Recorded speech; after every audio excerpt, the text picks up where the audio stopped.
The story opens with our protagonist scrolling through an article online. The topic? A strange martial arts trend called daddy gun style. According to commenters, it's supposedly corrupting men's mentality and undermining women's historical legacy of intelligence and strength. Reading this bizarre commentary, the reincarnated emperor wonders just what kind of world he's ended up in. It's only been 2 days since his arrival, and he's still struggling to adjust to the weight of his new body. Not long ago, he was the supreme ruler of a mighty empire. Now, every time he checks the news, all he sees are stories of thefts and petty crimes. Cultivators don't exist here. It's a modern society with reversed gender dynamics. The fight against the Demon Queen had been so intense, their bodies were destroyed in the process. Through sheer luck, his soul managed to drift into this realm and inhabit the recently deceased body of a teenager named Lin Mo. According to Lin's memories, he came from a wealthy family and studied at an elite private school. The protagonist still doesn't know whether the Demon Queen survived the transition too, but before he can worry about her, he needs to settle into Lin's life and recover his strength. Even an emperor, it seems, must go to school. After getting dressed, he steps out of his room. The house he now lives in isn't terrible, but to someone of his former status, it feels smaller than one of his old aquariums. His parents had apparently died in an accident, and his grandmother, now bedridden with Alzheimer's, could no longer care for him. A distant aunt took over as his guardian, moving into the house with her 2 children. Over time, everything that belonged to him gradually became hers. His standard of living dropped considerably. Wandering through the house, he approaches the table where 2 boys sit, one with cow-licked hair named Jun, the other Zixuan. His aunt appears,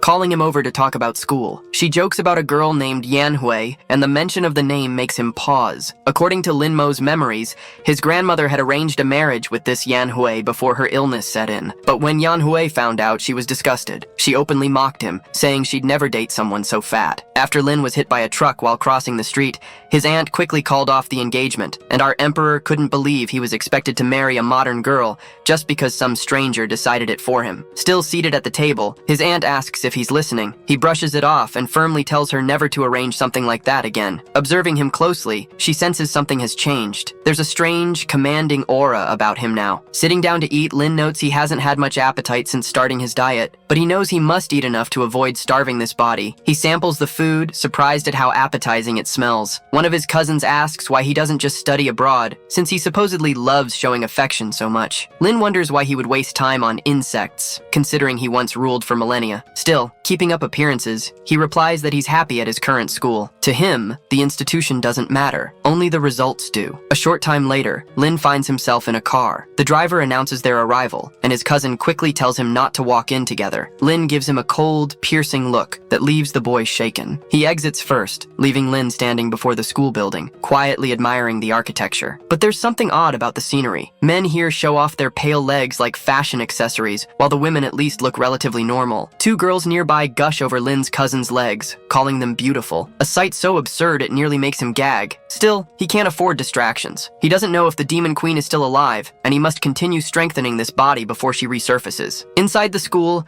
Lin walks through the hallways and reaches his classroom. In the background, someone mocks him, saying his fiancé is here. Yanhui sits at her desk, chatting with 2 girls, clearly displeased at Lin's presence. He marvels at how annoying mortals can be. As he takes his seat, Yanhui watches him, confused by his calm demeanor. He, meanwhile, wonders how he might begin cultivating again in this world. Suddenly, someone taps his shoulder. A girl starts rambling, saying she could never like someone like him, that life isn't a romance drama, and that people shouldn't be fooled by appearances. Lin recognizes her from the body's memories, a classmate. She insults him further, calling him a second-rate guy, and implying that he might still have a shot with Yanhui if he lost weight. Lin tells her to get to the point. Taken aback, she confesses that she actually wants a favor. She wants him to join her team in a game, promising it won't take long. As a reward, she'll introduce him to a girl even more beautiful than Yanhui. There's also a mountain she plans to visit over the summer, one that can't be accessed alone, but her connections can get them in. She says it's breathtaking at night and insists he'd regret missing out. Lin recalls an old rumor. Certain mountains absorb spiritual energy, and this particular peak is the closest one in the area. It might be his best chance to tap into a source of energy again,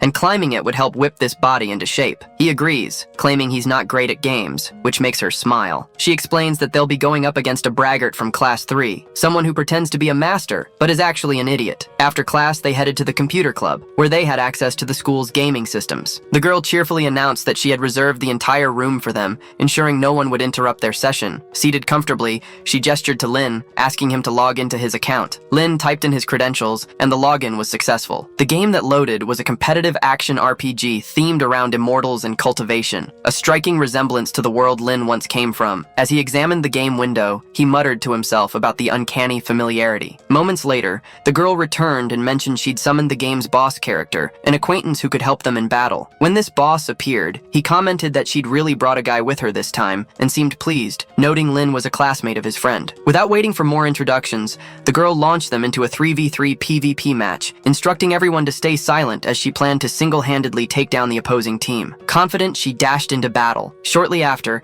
Lin's companion told him to stay hidden while she scouted ahead. As Lin watched, he reflected on how, in his past life, only divine beings had truly reached immortality. Yet this game mimicked so much of that world that it made him wonder, could immortals truly exist here too? A notification flashed. One of their teammates had fallen. It was the same girl, clearly frustrated. She sprinted back into the fray, muttering about revenge only to be defeated again. She repeated this reckless charge several times, but to no avail. Even the boss couldn't turn the tide. Outside the game, she seethed with frustration, warning Lin to stay alert. The infamous player Flying Feather was headed their way, but Lin remained composed. After all, he had honed his combat instincts for millennia, and those reflexes didn't dull, even in virtual combat. Meanwhile, the other team continued their pursuit of Lin, while two classmates swooned over the mysterious player chasing him. The pursuing girl boasted that he wouldn't get away. Lin turned to spot her, surprised to find himself being chased, a rare experience for an emperor. She quickly ducked behind cover when she realized she'd been seen. Lin noted her sharp reflexes, but also realized his character's sluggish controls would be a disadvantage. Undeterred, he initiated an attack with swift keyboard and mouse movements,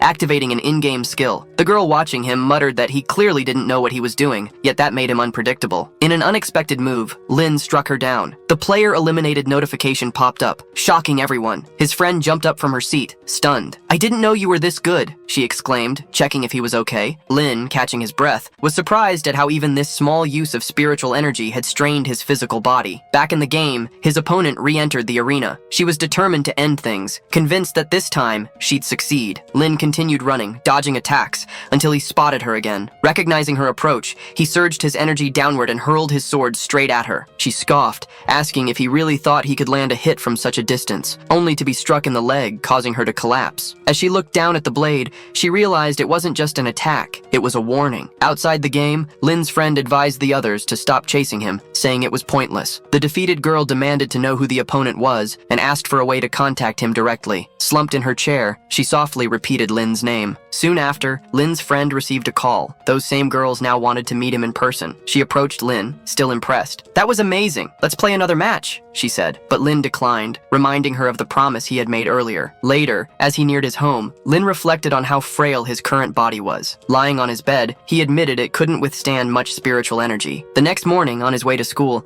his cousin called out to him, asking him to explain to their classmates that his engagement to Yanhui was just a misunderstanding. Lin replied there was no point in explaining something that was never real. As he walked off, his cousin grumbled about how arrogant he'd become. In the classroom, Lin's friend noticed his arrival and asked if he'd heard of the girl from yesterday, Zhao Yu Tang. To his surprise, she was also a student at their school. He commented on how much Lin must have endured, especially after losing his love, but assured him she wasn't dangerous. Yet before finishing that sentence, Lin gave him a cold, commanding stare that silenced him. Changing the subject, he joked, "You're not a kid after all." Just then, Yanhui approached Lin's desk. She insisted they needed to clarify the situation, that the engagement had been fake and should be publicly addressed. Lin's friend tried to defend him, saying she was going too far, and that Lin Mo was just a boy who deserved compassion. But Yanhui shot back, demanding to know what that had to do with anything, and if perhaps she was jealous. Finally, Lin himself stepped in. Calmly but firmly, he told her that whether the engagement was real or not didn't matter. There was absolutely no chance he'd ever be with her. He asked her to leave, ending the conversation right there. Yanhui says he was being very arrogant and didn't know how much it bothered her,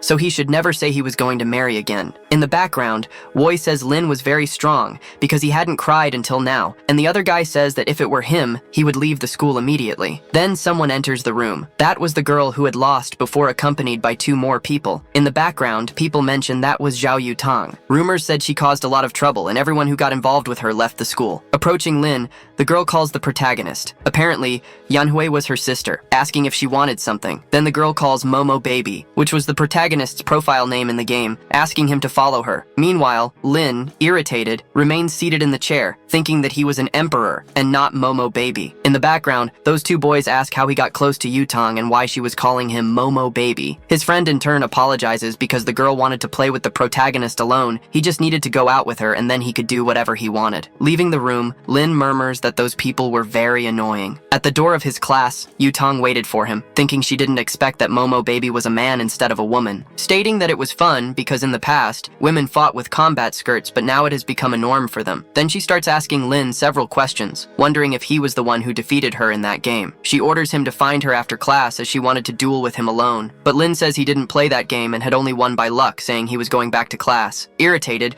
Yutang wonders if the boy didn't know who she was. Then the other girl affirms that it was not surprising Lin wasn't afraid of her, since he had no love left in his heart because he had been abandoned. Yutang, in turn, gives the order for her to bring the boy at noon. Returning to the classroom, a group of boys ask what Yutang had sent to him. His friend says the girl had been attracted to the protagonist and just wanted to play with him alone, telling him not to worry because she would take him to Wuju Mountain on the weekend and also arrange some girls. With a threatening look, Lin tells her not to bring anyone else. Imagining supposedly illicit things, the girl feels embarrassed, saying many things and that he shouldn't be interested in her. Then another girl appears, saying that Yutang was waiting for the protagonist. However, Lin was no longer in the room.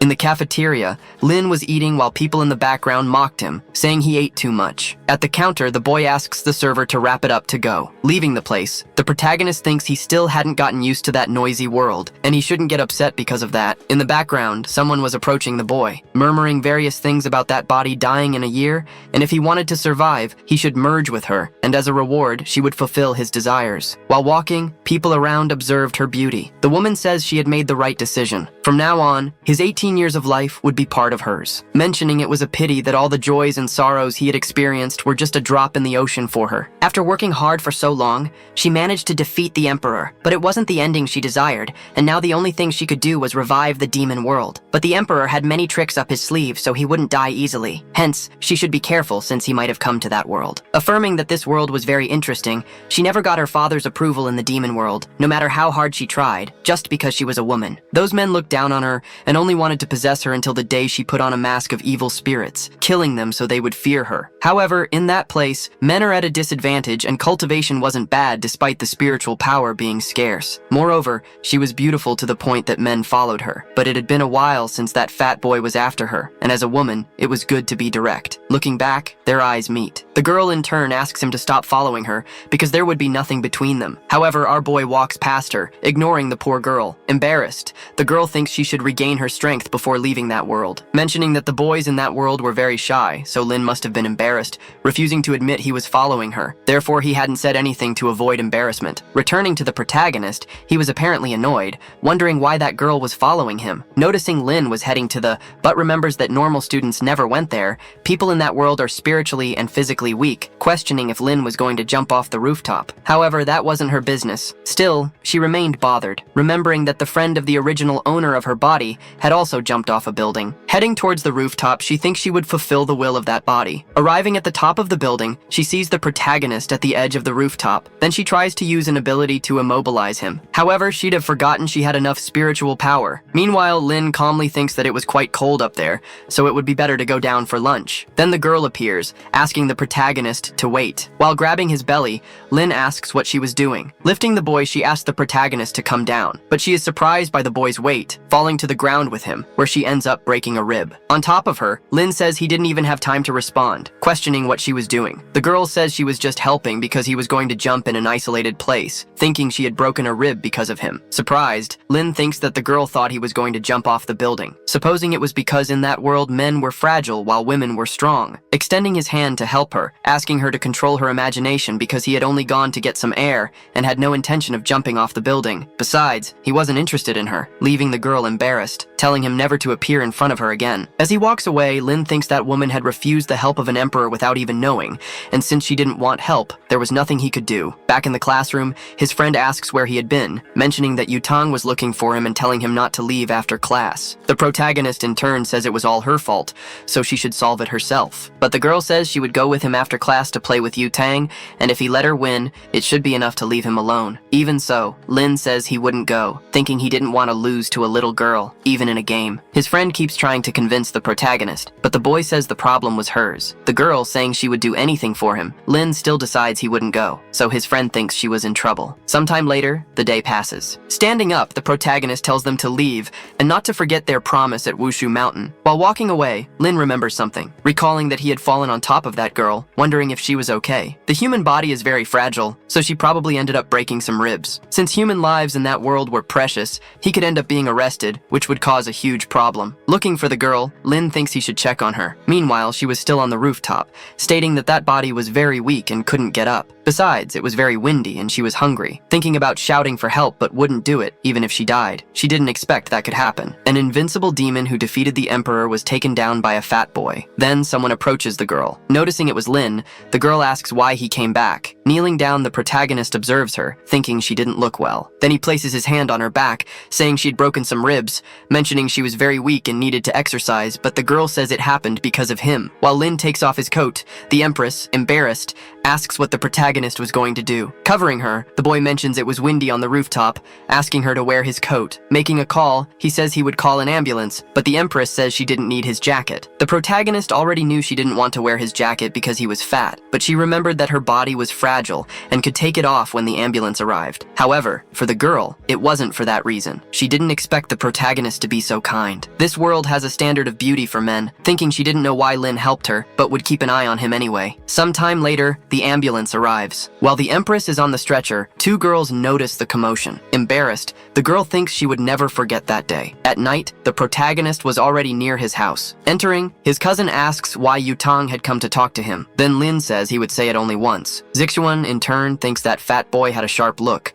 mentioning he was more aggressive lately, saying that Yutang must not have gone after him on her own and must have caused some trouble. Because of that, he would ask his mother to throw him out of the house. Then Lin, questioning what he was talking about, mentions that it was his house. Zixuan, about to slap the boy, says he got asked for it. With no effort, Lin grabs his hand. While squeezing his arm, he thinks he was very weak. So weak that it wasn't even worth continuing. On the floor, the boy says it hurt, going to tell his father that Lin had hit him. Appearing in the kitchen, his father asks how he dared to hit his cousin, saying he would deal with him. But with no effort, the protagonist also grabs the man's hand. Surprised that Lin Mo had grabbed him so easily, Lin in turn says he would give him advice to mess with him. Crying, the man says he was an abuser, calling the protagonist's aunt, saying he was causing trouble. Arriving in the room, she tells them to be quiet. Staring at Lin, she thinks the boy was different, saying she didn't want to know what happened and just to apologize to his uncle. Lin, in turn, thinks that she was the first person to ask an emperor to apologize, saying he wasn't wrong and therefore wouldn't apologize. However, she says that if he didn't apologize, he wouldn't receive his vacation allowance, but the boy says he didn't need it. Entering his room, Lin wonders if she was talking about money, remembering that without it, he wouldn't be able to go to Wushu Mountain. He had nothing to sell in that house and no savings. Thinking of selling some clothes and shoes, Lin opens his computer, surprised that a buyer responded so quickly. 3 girls in the comments of the post were asking personal questions and if the items still had his scent. Surprised, the protagonist thinks he was never afraid, not even of demons, but those women scared him. Even so, he would sell to make money. Wondering why money was the first problem because he should first regain his strength. The body is the foundation of cultivation, and if he could absorb spiritual energy, money wouldn't matter. A few minutes later, the boy was completely exhausted, and without spiritual power, the body couldn't handle it, so he had to forge his body from scratch. Then he receives a call from his friend, saying she wanted to talk about Wushu Mountain, mentioning that her friend said he was going there, and asked if it wasn't better to go another day. Lin says it wasn't a problem and they could go anyway, so the girl says the bus would leave in the morning, so he shouldn't be late. The next day, the protagonist goes to the table for breakfast. Zixuan asks why he woke up early, and if Yanhui hadn't asked to go out with him, but the boy remains silent. His cousin, in his thoughts, wonders why he wasn't responding, and if he was planning something, saying he could continue eating like a beggar because his bus had arrived. Near the bus, Yanhui calls calls the boy, saying she was scared so they should get on quickly. Inside the bus, she says Lin has been different since she rejected him, mentioning that last night he pushed Zixuan while arguing with his father. Yanhui in turn says she always knew it wasn't a good idea to take Lin to Wushu Mountain, affirming that he was also going, and the other girl says he looks like a whale pacifier so he wouldn't be able to climb. Then the protagonist's friend appears, saying they were in the same class and shouldn't talk about him like that. The girl thinks she didn't expect Lin to come, but he wasn't afraid of Yanhui, so she would stay with him so he wouldn't feel alone. Then Lin appears on the bus. While going to his seat, Yanhui stops the protagonist, asking why he pushed Zixuan. Interfering in the matter, the protagonist's friend says it must be a misunderstanding because Lin was a calm person, calling the boy to the front of the bus because it had a beautiful view. At the front of the bus, she asks the driver to stop at the next stop to pick up another person. The protagonist, in turn, hopes that when they reach Wushu Mountain, he wouldn't be disappointed. Looking to the side, he notices a girl riding a motorcycle, stopping the motorcycle in front of the bus. Suddenly, the bus is forced to brake. Removing the helmet, it was Yutong. The protagonist's friend gets nervous, fearing she stopped the bus to go after Lin Mo. Leaving her seat, she said as she would talk to her. Questioning what she was doing there, Yutong says she was looking for that fat boy. Observing Lin, the girl mentions that if it weren't for his size, she would never have noticed him. Then everyone starts laughing at the protagonist. Yutong says he shouldn't go to Wushu Mountain, and that it was better to go with her to play video games. And if he did that, she could make his wife return to the relationship. But the boy even wants to know about it, asking her to leave him alone. Then Yutang asks if she was bothering him, thinking that if it weren't for him, she would never have lost even once in her life, questioning if he would go with her or not. Then Lin seems surprised, noticing that the girl's necklace had a bit of aura, thinking that his refining technique was a bit poor, but that was something difficult to craft in that world, wondering if cultivators still existed, saying he would play with her after climbing the mountain. Then the protagonist's friend suggests they all go to the mountain. Yutang asks if Lin was really willing to climb that place. It seems he wasn't popular and was fat, so she would watch him try to climb that mountain. Meanwhile, another guy appears saying he has a seat next to him, suggesting she sit beside him, but the girl doesn't care, and calls one of her friends to take care of her motorcycle, asking if Lin had that game because she wanted to play with him now. However, the protagonist says that if he won, he wanted something in return. Accepting the offer, Yutong says that if she lost, he would have to be her servant forever, ignoring another guy while talking to Lin. Then the other man asks Zixuan if Lin was good at games and why Yutang insisted on playing with him. Zixuan in turn thinks he has no idea what's going on, and the protagonist is a nuisance. Back to Lin, the boy was playing that game with Yutang again. Noticing an opening, he prepares an attack. Yutang is surprised because he was attacking at high speed. Taking the hit head on, the system informs that Momo Baby is the winner. Outside the game, Yutang still can't believe she lost, asking how he managed to have such incredible precision. But the protagonist says every move of his was calculated, and that game is very easy. Then the girl thinks he was a genius, but little did she know he used his cultivation to stimulate his brain. Since Lin had won, he should ask for what he wanted. Lin, in turn, asks for 10,000 in cash. Yufeng asks if that was all because she could make his ex-fiancé come back to him, and if he was willing, he should become her training partner from today. Ignoring the girl, Lin still asks for the transfer, thinking he had secured the money to forge that body. Taking out her phone, Yutong makes the transfer. Moreover, she adds her phone number so he should answer if she called, but he shouldn't call her or give her number to anyone. The protagonist thinks that even as an emperor, he didn't have such arrogance as hers. Standing up from the chair, the girl says there was very little space, ordering Yanhui to move to the front, making the girl nervous, thinking she was doing that after so much effort to sit next to Zixuan. Standing up, Yutong tells her to hurry up. Yanhui thinks about scolding her sister but can't do it in front of everyone. Then Zixuan says that Lin wanted to say something to her so she should see what it was. Standing up, the girl goes towards the protagonist. In his thoughts, the boy is happy because he could sit next to Yutang. Trying to introduce himself to the girl, Zixuan only gets a sharp rebuke from Yutang, telling him to shut up, thinking that if she knew that boy was so insufferable and wore so much perfume, she would have preferred to sit with the protagonist. Arriving at Wuzhu Mountain, the students are surprised by how high the place is. Then the protagonist's friend tells everyone to follow her and not lag behind. Half an hour later, Lin Mo, observing those boys, thinks they were much worse off than he was. When you managed to recover his powers, he would punish them every day for centuries. The protagonist's friend, noticing that no one was there to help him, thinks she couldn't assist him because if someone saw her with him, she might get strange looks. 20 minutes later, Lin Mo was still climbing the mountain, thinking he couldn't go any further because he had the least endurance in the group. Those boys seemed delicate, but were actually quite fit. Noticing that Lin couldn't continue, his friend thinks that since she brought him to that place, she should help him, asking if the boy needed help, but Lin Mo says she could go on her way, because he could still continue. Thinking that this exhaustion was nothing compared to the things he went through in his previous life, the protagonist's friend wonders why he was making such an effort for that, saying she would go ahead, and if he couldn't climb anymore, he could let her know. People in the background are surprised because the protagonist had already climbed halfway. The other boys, already exhausted, couldn't continue. While thinking about giving up, Lin Mo, determined, continues to climb. Near the top, the protagonist notices a group of people returning. The other girl is surprised because he managed to get there alone and was very resilient. The protagonist's friend, saying it was very high, suggests they go back and go to a restaurant. However, Lin says they could go because he would reach the top. Irritated, his friend questions if he wanted to die, but the other girl says to just let him go. 20 minutes later, the boy finally reaches the top of the mountain. Yuteng, who was already at the top, is surprised that he actually managed to climb, but it was a pity that he lagged behind most of the time, and when he reached the top, the others had already returned, and he had been alone the whole time. Looking up, the boy observed the stars. Thinking that up there had a lot of chi, although it was not enough to recover his power, at least he could start training. With this, he would get ahead of that venerable demon. As long as he had the opportunity to train, no matter the time, he would always come back up there. Then Yuteng touches his shoulder, asking what he was doing, and the protagonist says he was just looking at the view. The girl thinks he is very annoying and doesn't talk much, and the protagonist, in his thoughts, asserts that in his world as an emperor, he would have killed her many times already. Then Yuteng tells him to come down because that place was hers now. Lin mentions that he was very tired, so she should help him down. Yuteng says she wouldn't bother him anymore that day, handing the protagonist a snack. From now on, he would be her companion, and since she was bored, she would go down first. Opening the wrapper, he realizes it was leftovers from the girl's snack, mentioning that in his previous life he had eaten many beast carcasses, so that was nothing. Sitting down to meditate, the boy thinks he should start by cleansing the marrow. Sometime later, it gets late. The protagonist's friend on the phone with him asks if the boy really wasn't coming back. Lin Mo says that place was pleasant, so he would stay during the holidays. Fiddling with his phone, he thinks he should notify his aunt. Calling her without any ceremony already informs her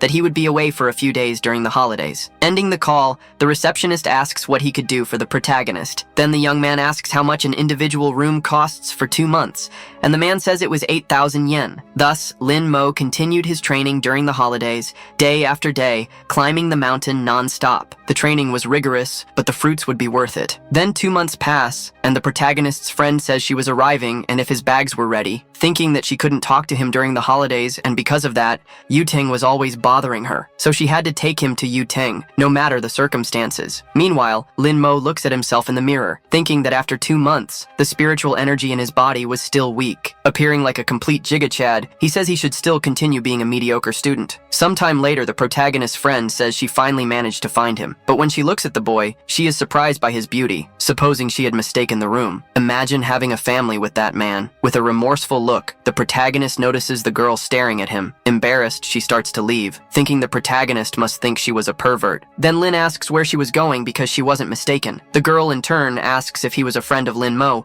but he says he was Lin Mo. However, she doesn't believe his words, supposing they had the same name. But the protagonist says he had just lost some weight, asking why she was so surprised, although the boy had changed drastically. Everything about him was completely different. Grabbing the bags, Lin says they should go. Then the girl thinks that his cold look and way of speaking, he was definitely Lin Mo, thinking she wasn't dreaming and the boy had changed a lot, affirming that it was worth not treating him badly in the past, asking him to carry her backpack. However, another girl appears, offering help to the protagonist. Quickly, his friend approaches the car, opening the door for the young man. Inside the car, she mentions that he now looked very handsome, asking if he had been climbing the mountain all this time. His efforts certainly paid off, and when Yanui saw him now, she would regret breaking up with him. So now many girls would be kind to him, but he had to understand that it was all falsehood, so Lin asked her to just shut up. Afraid, his friend wonders if the protagonist hated her for not climbing the mountain with him. If she had been kinder before, he might have fallen in love with her, and they would have a perfect love. However, there was still an opportunity because she was still the closest to Lin, saying that he must have been through a lot and that they should go out to eat something, but the boy just wanted to be taken home. Sometime later, the young man was already at his house, and his friend says she would see him in a few days. Then the other girl asks if she wasn't going to take the protagonist to see Yutan,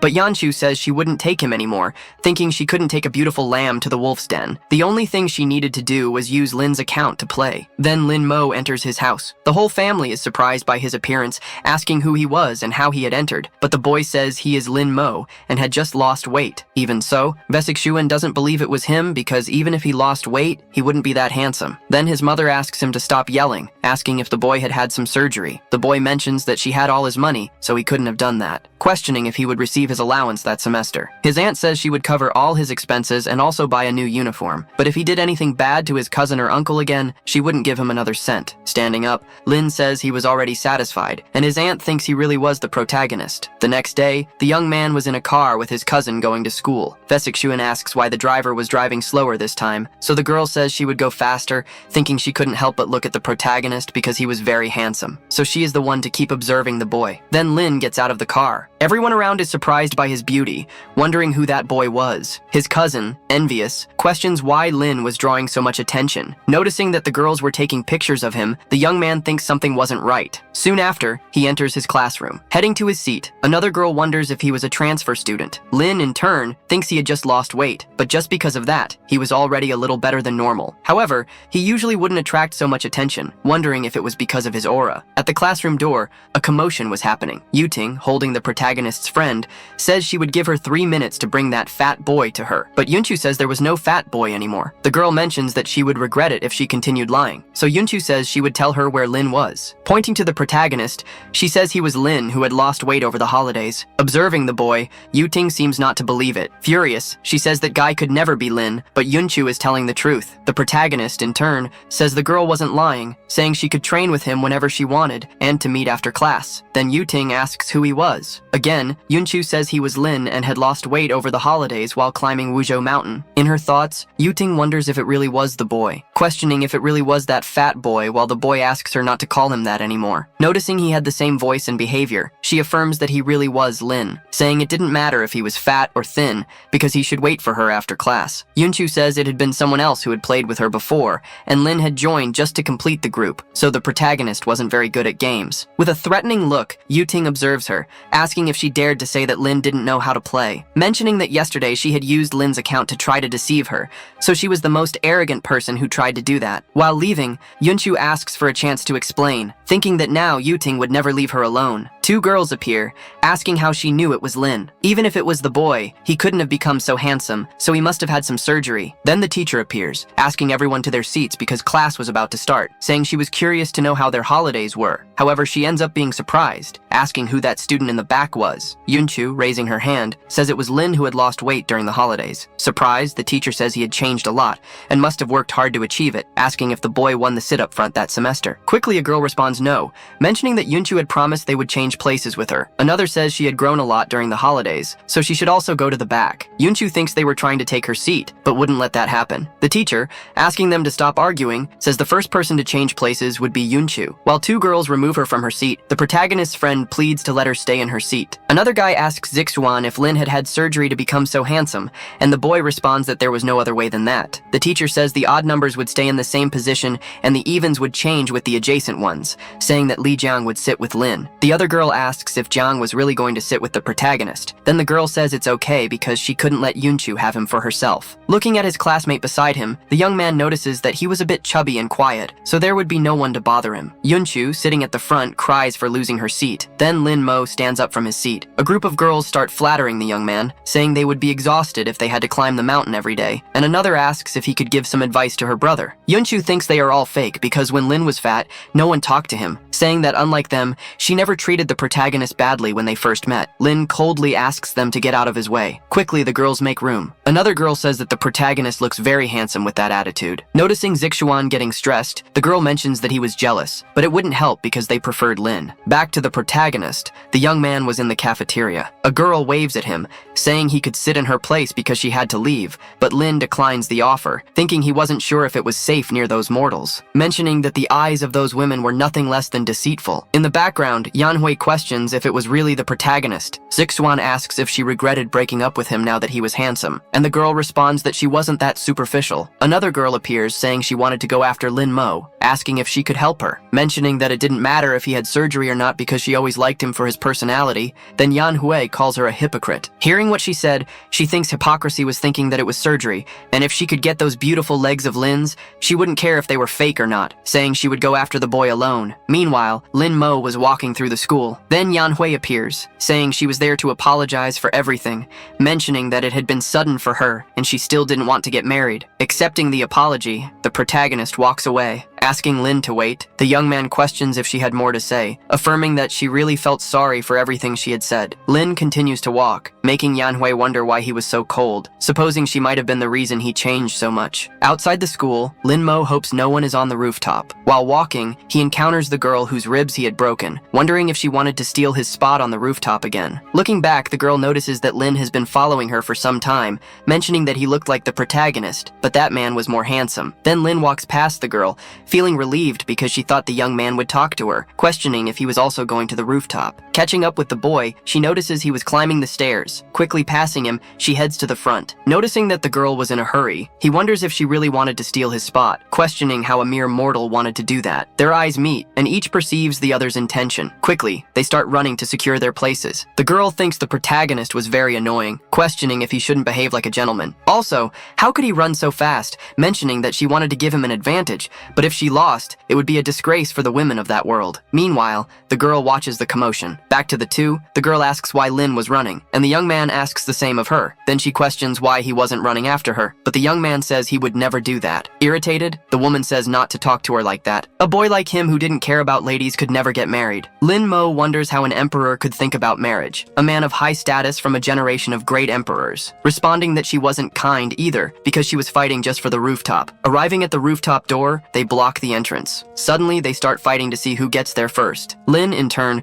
thinks he would have to use brute force to clear his path, which ends up with him grabbing the girl's chest. She ends up feeling embarrassed. The protagonist, also embarrassed, feels that sensation, quickly reaching the rooftop first, saying that from now on, that place belonged to him. The girl questions how he dared to do that, and if he knew who she was, mentioning that just now he had done that. Saying he had touched her, the protagonist approaches her, giving a slap to the poor girl, affirming that she had touched him first, thinking that he almost forgot that men in that world were fragile and couldn't act carelessly. Then the girl calls the protagonist shameless. Taking out his phone, Lin says if she didn't leave, he would call the police. The girl, in turn, says she was already getting angry. Recording the woman, the young man asks her to say what she had said before, but then she seems to remember something, recalling that women who hit men in that world were despised, and if she were caught doing that, she wouldn't be able to attend that school anymore. Thinking that he had taken advantage of that to hit her, even if he said it to someone, it was certain that the one who would be believed was the protagonist, saying that this time he would leave, but next time he wouldn't lose, claiming that it was very complicated to deal with men. Lin thinks she was happy to have gotten out of that situation, mentioning that the girl was very annoying. Remembering that there was an update on the news from this morning, she grabs her phone. Looking at the news, she ends up surprised. The news reported numerous chickens on a farm that were suspected of being infected with a virus, which ended up turning them into dried corpses. Observing that chicken, Lin Mo seems to recognize it, remembering that the demon from before had a sword that would suck any creature that touched it down to the bones. But in her final battle, that sword had exploded, and then her own sword also exploded trying to protect her, sending her to that world, wondering if that demon was really dead. Since to become immortal, Lin had to follow the path of heaven, but in exchange, she only had to kill people to gain her power. That's why she needed to investigate what was happening. Sometime later, it was already sunset. As Lin was leaving, the girls were still fawning over the protagonist. Yunshun appears, saying she would accompany him to Yu Tang's house, but Lin Mo says it's not necessary. Even so, the girl insists on going, mentioning that Yu Tang and her sister were very dangerous. She tells the story of a time when a boy was tricked by his classmates and ended up with a tragic fate. However, the boy thinks he doesn't want to go to that place, asking Yunshun not to get too close to him, but the girl says he's interpreting things wrong. Entering, she's surprised to ask if he wouldn't see Yu Tang again, and the boy says he has more important things to do. Yunshun questions if he didn't know that she had been looking for him all summer, and the young says they would discuss that later. The girl, in turn, asks him not to worry because she would explain everything to Yu Tang the next day, remembering that if she helped him, Lin might end up thanking her. Meanwhile, the young man was in a car, thinking that the farm was outside the city, and if that demon was there, he would eliminate her even if it damaged his soul. Sometime later, Lin Mo arrives at the location, thinking that he still had little soul left, but it would be necessary to use it. He apparently starts to use some magic. Looking at a house, he notices demonic Kai, thinking that it was extremely strong, assuming that demon had really survived. Looking to the side, he notices someone approaching. A person says they had seen the protagonist from afar. Taking off a helmet, it was Yu Tang asking what he was doing in the middle of nowhere. Lin, for his part, wonders how she got there, thinking it couldn't be a coincidence, meeting in the middle of nowhere. She says she called a taxi to take her home, but on the way, she realized it was taking her out of the city, so she decided to get out of the car. Irritated, the girl asks if he still thinks he's that ugly fat guy from before. Now that he's handsome, he'll meet plenty of girls who only think with their lower brains. Mentioning that handsome young men are the main targets when it comes to trafficking, she says he shouldn't forget to warn someone when he gets into trouble. Asking him to hold her helmet, she says she's going to call the police, asking if he remembers the car's license plate, but the boy replies that he doesn't. Then the girl says she's going to deliver some messages and will be right back. Lin, for his part, thinks that Yu-Tang was just immortal, but could also track demonic energy. Then he realizes she has returned. Mentioning that losing weight was causing her problems, she asks him to hand over her helmet. Putting it on her head, she says she didn't want to get into trouble. However, she feels embarrassed, thinking that the boy was more handsome than those motorcyclists on the internet. Lin wonders if that was a protective helmet, and the girl thinks he really was handsome, questioning how she had that ridiculous idea. Mentioning that it was her customized helmet, and if she broke it, she would give it as a prize to the mean girls, saying that it only gives her a headache. Looking where the girl was heading, it was exactly where the demonic energy was. As he was worried, he would go see what was happening. Returning to Yu-Tang, the girl seems to pass through a place she shouldn't, where an old woman notices her, questioning who the girl was looking for. Quickly, Yu-Tang pulls out a gun, saying she had a lot of courage not to run when she saw her. Desperately, the woman says she shouldn't place a prank because it was against the law. Then Yu-Tang asks if she knew the demon cultivator's law,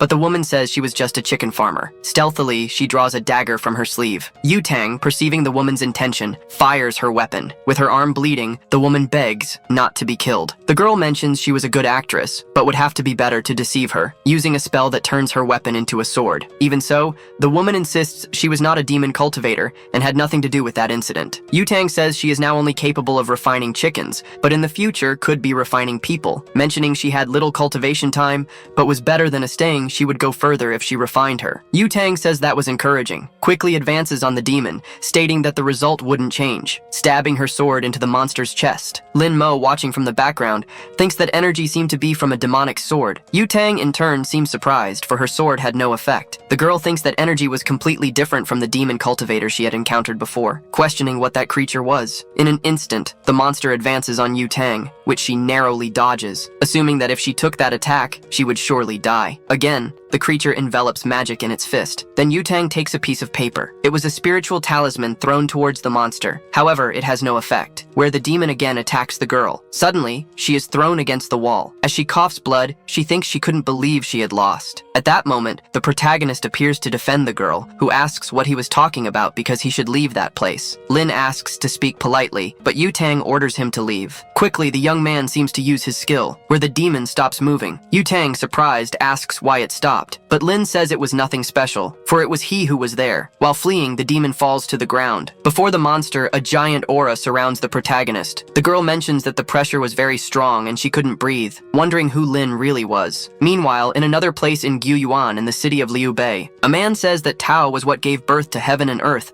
encompassing all things. Then the man seems surprised, questioning why the bell was ringing and if it shouldn't only happen when there was a great event in the world. With the master kneeling, his subjects ask if he was okay. Then the man says the father of Tao had just reincarnated. Returning to the protagonist, the boy asks where that demon was. However, the creature had already lost all its spirit, mentioning it was just a fragment of the sword. Even so, it didn't matter. Using his skill, the young man seems to absorb that spirit, thinking it could be a trap by the demon to reveal his location, but was a good item to cultivate when his demonic nature is eliminated. The only thing he had to do now was to take care of that woman. Behind the protagonist, Yu-Tang says he was very handsome. Using magic, the boy orders her to forget what she had seen. Then Yu-Tang faints. Observing the girl, Lin thinks her spiritual root was of the highest quality, and that was incredible, even in his world. But that meant there was a good place to cultivate in that world, otherwise it would be impossible to reach that level. Soon after using his skill, the boy feels a pain in his chest, assuming he had overloaded his residual soul, thinking he should leave that place, where he ends up encountering two girls mentioning he was very handsome. NFA would take him to a nice place, but Lin asks to let him go, or they would regret it. Then the girl says he was acting tough, asking him to be a little more gentle. Irritated, the protagonist thinks that as his soul was damaged, he couldn't use his strength. Grabbing his face, the woman says he should obey her. Meanwhile, Yu-Tang was behind the two, asking them to get out of her way, throwing a punch at the woman who narrowly dodges. The other woman tries to attack Yutang, but the girl dodges and counterattacks, quickly delivers a kick to the other, where she ends up knocking them both out. Approaching Lin, she asks why he didn't defend himself, because when encountering people like that, he should strike with all his strength at their weak point. The boy, questioning what the vital point was, hears Yutang respond that it was the chest, and asks if he didn't even know how to defend himself. Leaving, the girl says she would take the young man to her house. When he was about to take off his helmet, Yutang asks why he did that, telling him to just get on the bike. Getting on the bike, the two head towards Lin's house. The protagonist thinks that in his past life, holding a girl without being in a relationship would be considered indecent, but in that world, they didn't think much about it. However, that vehicle was very fast, mentioning that with his sword he could go faster than that. In the dead of night, the two arrive at their destination. Lin, thanking for the ride, asks how much he should pay, and the girl questions what he was talking about. Calling him fat, she mentions that just a moment ago, the boy was scared, and the Yutang says that before Lin didn't care when people called him that. In the middle of the conversation, the girl remembers something, saying that the protagonist had deceived her again and left her waiting. But the boy says his family taught him he should go home after school because he couldn't walk alone, saying he had waited for her before. However, Yutang mentions that she had an emergency. Then her phone starts ringing. Answering the phone, Yutang asks if everything was already done, affirming that the target had a very powerful evil Kai. Mounting her bike, she says she had something to do. While heading to her destination, the girl stops at a corner, thinking that the protagonist's shampoo scent was bothering her. Returning to Lin, the boy thinks he needed to recover. Then Zixuan calls him, questioning if he was causing trouble with Yutang again. Yanhui in turn says the boy didn't know how to control his words, and was trying to say that Yutang was a bit stressed. Lin, ignoring the two, continues heading towards his house. Inside his quarters, the boy sits next to his door, assuming that if he continued using his power, he could end up damaging his foundation. At least he got a sword fragment that he could use to cultivate. Soon after, someone knocks on the door. Yanhui appears, saying she wanted to talk to the protagonist. Noticing she wasn't with Zixuan, he thinks the girl wanted to be alone. Then Yanhui says it wasn't just about appearance, but the more time she spends with her cousin, the more she realizes she liked the protagonist. That's why she wanted to apologize for everything she had done, asking if his grandmother wouldn't want them to get married. Before she could continue talking, Lin closes the door. The girl, begging, asks him to believe her saying they would. However, as Lin was an emperor, he didn't want to lower himself to that level, thinking that he thought he had already reached the maximum level of spiritual formation, but still had a long way to go. Starting to meditate, the boy considers it as mental resilience training. The next day at Lin's school, a girl calls the protagonist to eat. Noticing the boy ignored her, she mentions that he was very handsome but had a heart of ice, and he was getting more and more handsome, looking like a movie star. Meanwhile, Yan Hui, along with her group, were eating. Looking to the side, she notices a girl trying to call the protagonist to her table, who, without any remorse, ends up refusing. Zixuan asks what good it was to be handsome but be alone, and the other guy says he had questioned how he had lost weight, but he always ignored him. Observing the situation, Yanhui seems uneasy. Getting up from the table, she says she would call the boy to her table since they were in the same class. Zixuan, irritated, asks why she would call him as the girl already knew he hated him. Reluctant, Yanhui asks the boy to let her go, otherwise Lin could see and interpret something else. Irritated, Zixuan says he had no more respect for him, and if she went to get the protagonist, she didn't need to come back. However, the girl thinks that if she could have Lin Mo in her arms, she wouldn't regret anything in her life. Meanwhile, a group of girls was bothering the boy, who wonders why all those women were disturbing him. Then Yutang calls the protagonist, ordering him to immediately go to her table. The boys, observing the commotion, suppose that Yutang supposedly liked Lin. Yanhui, desperate, thinks that girl was the worst who could take Lin's attention. The boy, in turn, can't believe that woman was still calling him fat. Looking to the side, he finds that girl from before. Quickly, he starts walking, remembering that there was a possibility of her stealing his place on the terrace. As the young man walked, Yutang noticed the boy in a hurry. The girl next to her said that Lin had become very arrogant after becoming a bit more handsome, asking who he thought he was. Furious, Yutang sent a message to the boy, saying she would kill him after class. Back to Lin, the boy was approaching the terrace. However,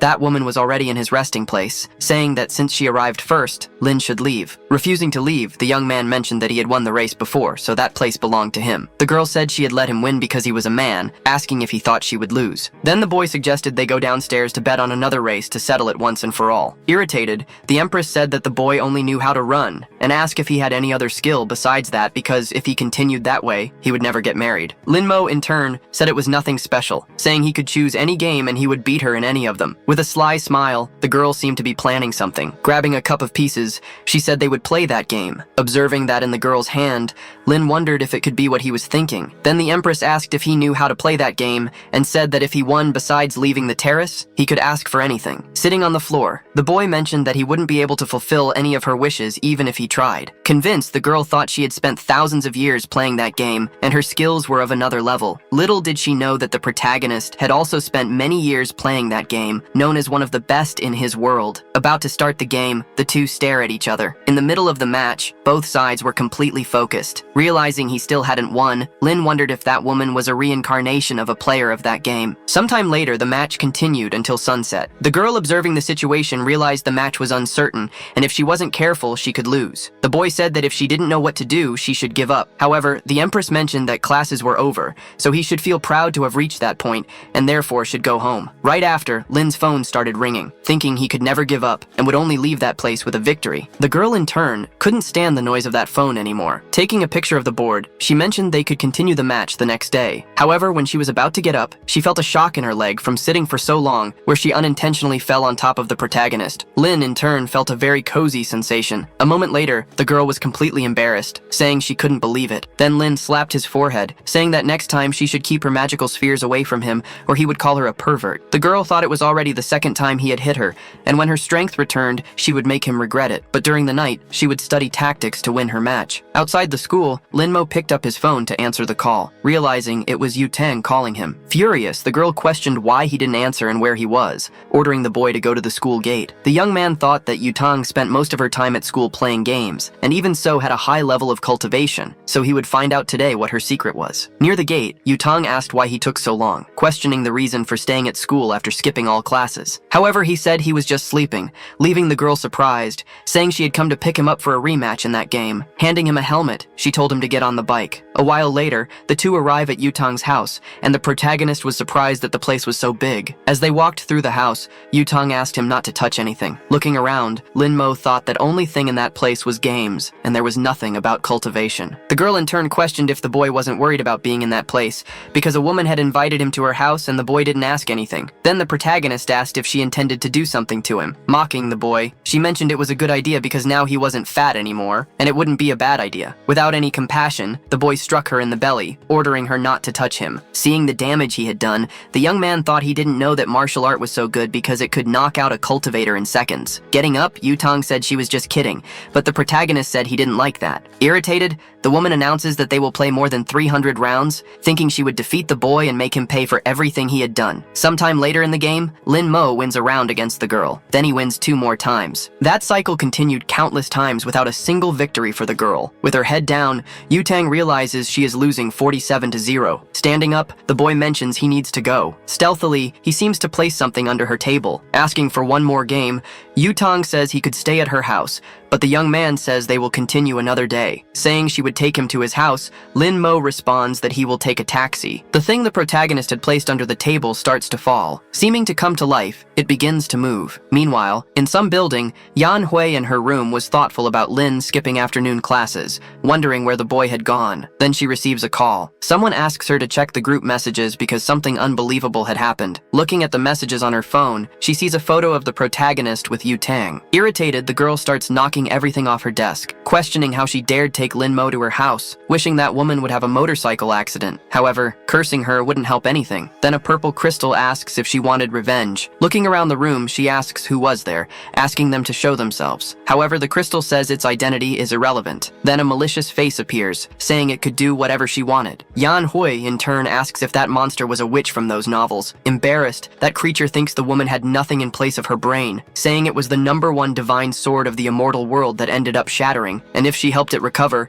it would make her immortal. Without even thinking, Yan Hui accepts the proposal, asking for help to become immortal. At that moment, that creature seems to cast a spell on the girl. A purple crystal appears on Yan Hui's forehead, and the monster orders her to open her mind, letting it merge into her body. Asking why she didn't feel any power, the spirit questions what she desired. Suddenly, the girl asks to be taught hypnosis, and the monster mentions there were countless skills like that. In her thoughts, Yanhui supposes that with that skill, Lin Mo would be entirely hers. Meanwhile, the protagonist is riding in a taxi, thinking he couldn't use his powers recklessly, and that Yutang should reveal her secrets. Quickly, the boy seems to make a hand signal. At Yutang's house, that doll received a signal. Observing the girl, he notices she is playing, questioning if Yutang was a fake cultivator, wondering how she reached that level. Furious, Yutang can't believe she lost to a stinky fat boy. Lin Mo, in turn, gets irritated with the girl's words, mentioning that now he will crush her in all games. Then Yutang remembers she has something to do. Watching her leave the room,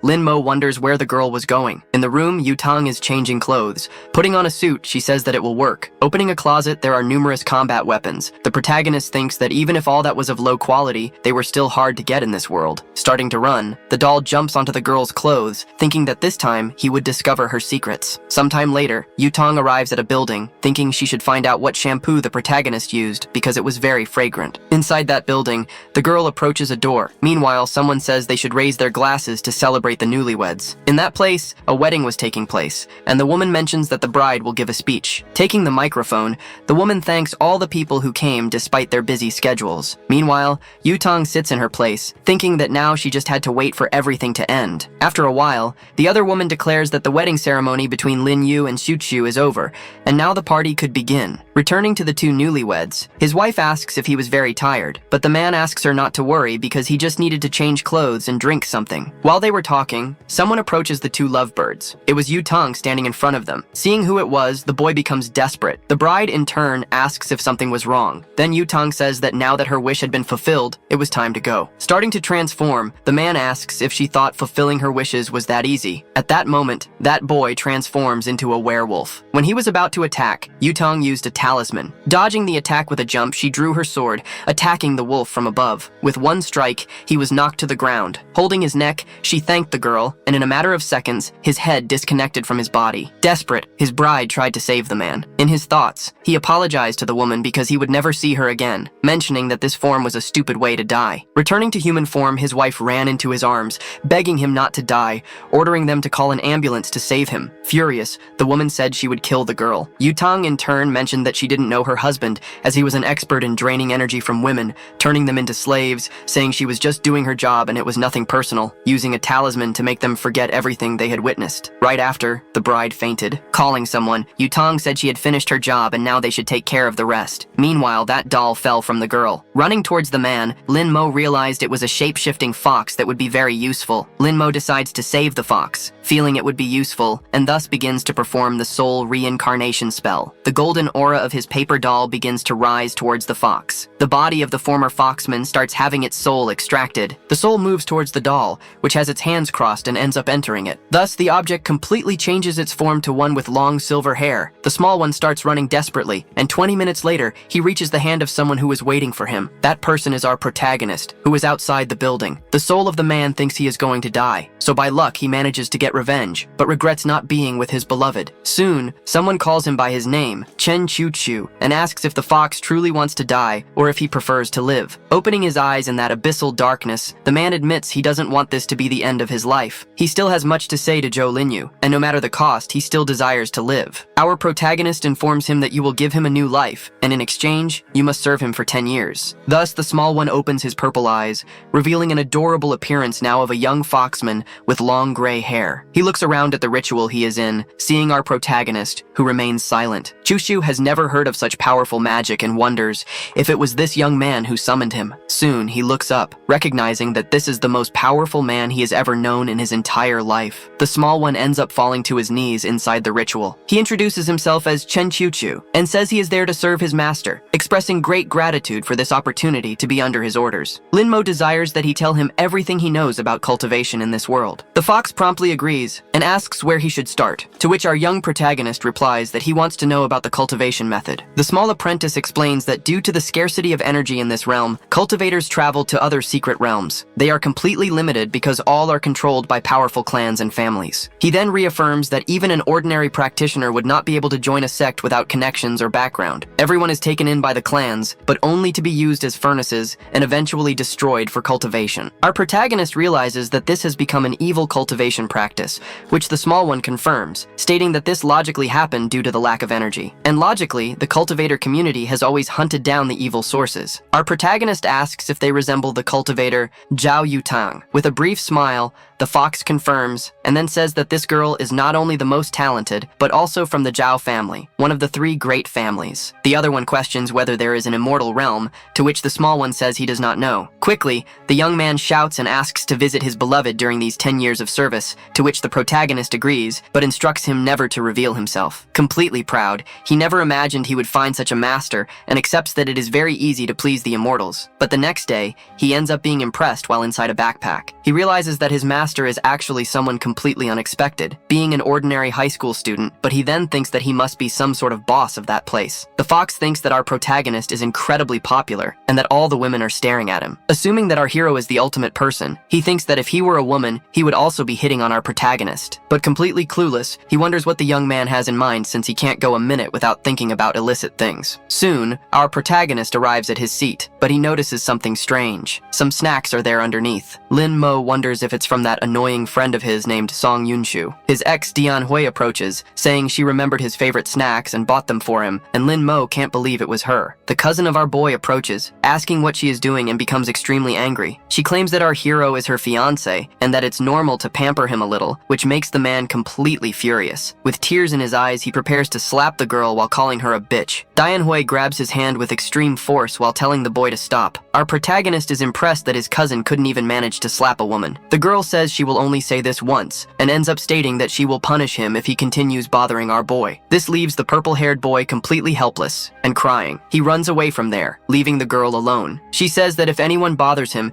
he can call her and she'll come back to solve everything for him. The girls think it's ironic that she now shows interest in the protagonist since he's become bolder as he's gotten more attractive. Soon, noon arrives and we can see the school cafeteria. A blue-haired girl calls for the blonde, saying that a girl named He Yan Hui is stealing her man. But the president says they are a bunch of idiots and assumes the girl can have the fat guy since she's not interested in him. Soon, a certain presence catches her attention. It's the protagonist's ex who shows up with a smug and malicious expression. She ends up calling out Lin Mo's name, who is our protagonist, thus inviting him to eat with her. The blue-haired girl thinks she's trying to provoke, and therefore tells Yu Tang not to take it seriously. But with extreme brutality, the blonde says that if the protagonist annoys her, then she will give him a beating. Soon, anger appears on our hero's face. Thus, he leaves the area with his ex, who is convinced she can win him over. He can't believe he lost his temper after so many years of cultivation and thinks he still has much to learn. In his pocket, the small fox thinks his master is truly incredible, since even someone like Zhao Yutang is jealous because of him. Furious, the girl asks if the about her, but the blue-haired one just says to ignore it since she can't hit a boy. She decides to forget about the fat guy, and then starts thinking about the girl since she's being very bold. Our protagonist finally reaches the school's ground floor. The dark-haired girl, while eating a pastry, tells him to hurry up. Our protagonist notices the immense hostility and reflects that she must be angry about the previous day. He sits down and then makes his first move in the game. She knew that our protagonist would make things difficult for her, but still she had already thought of a solution before any of this happened. Impressed, he admits that the girl is really good at this game, but suddenly his stomach lets out a hungry growl. With the bag in hand, he stares at her with a somewhat blank look. Then he opens it, revealing a lunchbox inside. He ends up breaking his chopsticks to start eating. The other one assumes that this is a matter of respect as he is eating instead of playing, but our protagonist excuses himself, saying it's lunchtime. She thinks that if he keeps this up, soon enough he'll be fat again. But soon a question arises about the fat guy who was here on the terrace. Our protagonist says he has never seen anyone of that profile around. Angry, she admits that just thinking about that boy makes her ribs ache because of his weight, but her expression quickly changes to surprise when she sees something on her phone. It's a picture of our protagonist being posted in the girls' group, thus realizing that our protagonist was in fact the fat guy she had known before. With red eyes, she says she asked a question, recalling showing the protagonist's picture, questioning if he truly doesn't know this person from the phone. With extreme shamelessness, the protagonist says he has never seen someone so fat, to which the girl gets irritated, saying Lin Mo is a terrible liar. But she understands that he doesn't want to talk about the past, so she says he doesn't need to worry since she didn't ask for that reason. Soon she starts rummaging through her bag, revealing that she washed his blazer, thinking it might not fit him anymore given his current physique. A light appears in his eyes, perplexed by this gesture. Soon he collects the garment while remaining completely stunned. Quickly, the young woman stands up, accepting it as a tie and saying that he is really good at the game. Our protagonist states that few people are his equal, but she was one of the few who managed to surprise him. The girl states that from now on their fight is over, but ending it this way leaves the protagonist in silence. Quickly and with conviction, he ends up calling her, saying it would be better to have a best of 3 and decide a winner. With a cheerful smile, she accepts his proposal, and then reveals reveals her name as Hang-sin Ni. Our protagonist is surprised by this name at first, but then reflects a little. His small fox ends up jumping out of his bag in surprise. It's astonished that he is so powerful that all the women throw themselves at his feet. But our protagonist reveals he has a question,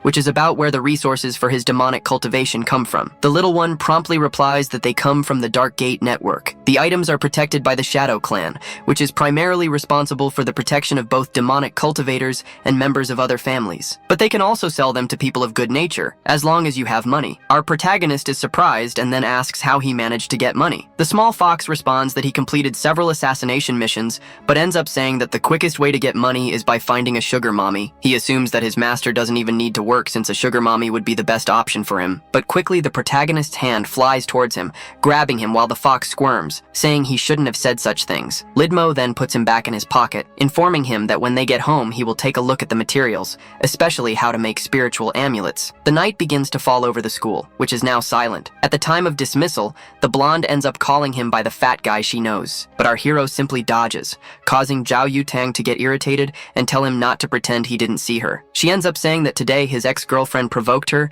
and tried to embarrass her, but our protagonist reveals that Yan Hui is not his ex-girlfriend. The girl doesn't care but informs him that she's a respectable person and therefore he should cooperate, and suggests that he could go for a motorcycle ride with her. In silence, the girl with a mischievous smile asks if Linmo will be able to get on by himself or if he'll need her to carry him. When he agrees, they both go to the motorcycle and she calls him a good boy. Behind a lamppost, someone watches the blonde and curses her for going out with her precious Linmo. A shadowy voice ends up asking why she doesn't hypnotize him, but the younger one reveals that she wants the protagonist to willingly give himself to her body and soul. Soon, both leave the school in a desperate rush. The protagonist notices this and says that Yutang is going too far. With a mischievous smile, she says he's too naive for believing the words of a woman. In a broadly suggestive manner, the protagonist asks if she's really interested in him, leaving her blushing and confused. The motorcycle comes to a sudden skid stop. With a red face, she asks if she hasn't made it clear enough that she isn't interested in him, to which the protagonist asks if she really doesn't want him. The girl tries to refuse with all her might, and the protagonist just accepts, saying that they're just colleagues so she shouldn't get too involved with him. Yutang ends up revealing that there's a line of people wanting to be her boyfriend, and even so, if it weren't for the games, she would have never looked at the protagonist. In our young protagonist's pocket, the small fox thinks his master is truly surprising. He wonders when he placed that paper doll on her, and moreover, how he did it with a normal of 4 sheet. Sometime later, we can see our dear protagonist's house. He thinks about the Dark Gate network. Soon after, he calls for his small companion, who jumps onto the table. With quick clicks on the keyboard, he confidently says he will access the dark network as quickly as possible. Thus, he keeps hitting enter forcefully and manages to gain access. But the small fox ends up on a website with highly suggestive content. It's a site for renting some night ladies or even books with explicit and adult content. Lin Mo then wonders if this is the right site, to which the small fox responds that it is the right site and that he just needs to navigate to the treasure page. He thinks he has found the real world of cultivation, but even a low-level spiritual weapon from the immortal realm is a superior treasure in this world. The most important things he will need are 1,000-year-old ginseng immortal stones, but they end up costing over $100,000. His small companion still tries to convince him to sell his photos to rich older women. Bao the stressed face, the protagonist asks if he looks poor or something, to which his small apprentice understands. Our protagonist then asks for the money the small fox has, but the little one ends up saying he only has $30,000 in his account. Grabbing the mouse along with his computer, he says that this will be enough. The white-haired young man decides to question if his master really intends to make talismans. Soon, Chen Xiu tries to suggest that the boy seeks something else, since talismans may have a good price, but they are difficult to make and the materials they have are of low quality. Our protagonist informs him that he will only make low-level talismans to sell them, so he tells him not to worry about anything. Shortly after, he moves away, instructing him to return to training, and his small apprentice thinks that with these materials, they will only be able to create junk and useless things. The next day, we see Lin Mo now wearing an outfit that hides his identity along with a mask and glasses. A man in a van asks if the delivery is for him, to which he responds as the White Fox. Thus, the large box is handed to him, and the delivery person asks for a 5-star rating for his excellent service. The young man assumes that this is truly a fast delivery service, so he considers leaving a rating. In his pocket, his apprentice informs him that the Shadow Clan has a business network that rivals even the big families. Soon after, we see a few minutes later where the protagonist stares at 2 papers on his desk. The small white fox wonders if he really intends to make these talismans. He has heard that the talisman masters of the great family spend years training before they even start, and even then, only 30% of them succeed. Our young protagonist sighs while closing his eyes. Shortly after, he begins drawing the symbols on the paper with extreme agility. Quickly, he announces he has finished the dragon talisman, which surprises the small fox. He thinks it's impossible for him to have drawn the symbols in an instant, and especially to have made 2 at the same time, and he swears he saw a dragon appear out of nowhere. Our protagonist tells him to stop making noise as these are low-quality talismans. Moreover, it's a pity that he only has enough spiritual power to make 2, and admits he needs to buy more spiritual stones. Soon after, Linmo goes to put these items up for sale and list them for $500,000, but he is quickly surprised after posting because the bids start rising anonymously but quickly. His companion informs him that talismans sell very well, and that great cultivators and even ordinary people use them, which is why they are considered high quality. Soon, our protagonist realizes that something might have happened with his paper doll. Observing closely through the doll's vision, he notices that the blonde is also on the dark network looking at something strange. With eyes full of dark circles, she remarks that investigating a kid who went missing is really exhausting. Until suddenly, she sees the listing for the high-quality talisman, along with the invisibility effect, which seems quite convincing. She assumes it's a good time since she doesn't know this demon, and it's better to be prepared to watch him if necessary. Our protagonist thinks that a spiritual stone might be useful, and moreover a missing demon is truly strange, and he wonders if it could be the venerable demon. We then see the next day at school, precisely during lunchtime. Our dear Linmo climbs the stairs until he is interrupted by 3 boys. They end up insulting him and asking how he dares to disguise himself to get the girls' attention, but that on the inside, he's still the same trash. Our protagonist keeps his expression dark and neutral while looking slightly down. His ex-girlfriend says she's enjoying this hypnosis more since it's giving her an unbelievable opportunity. But with an arrogant and especially threatening look, the protagonist warns them to get out of his way,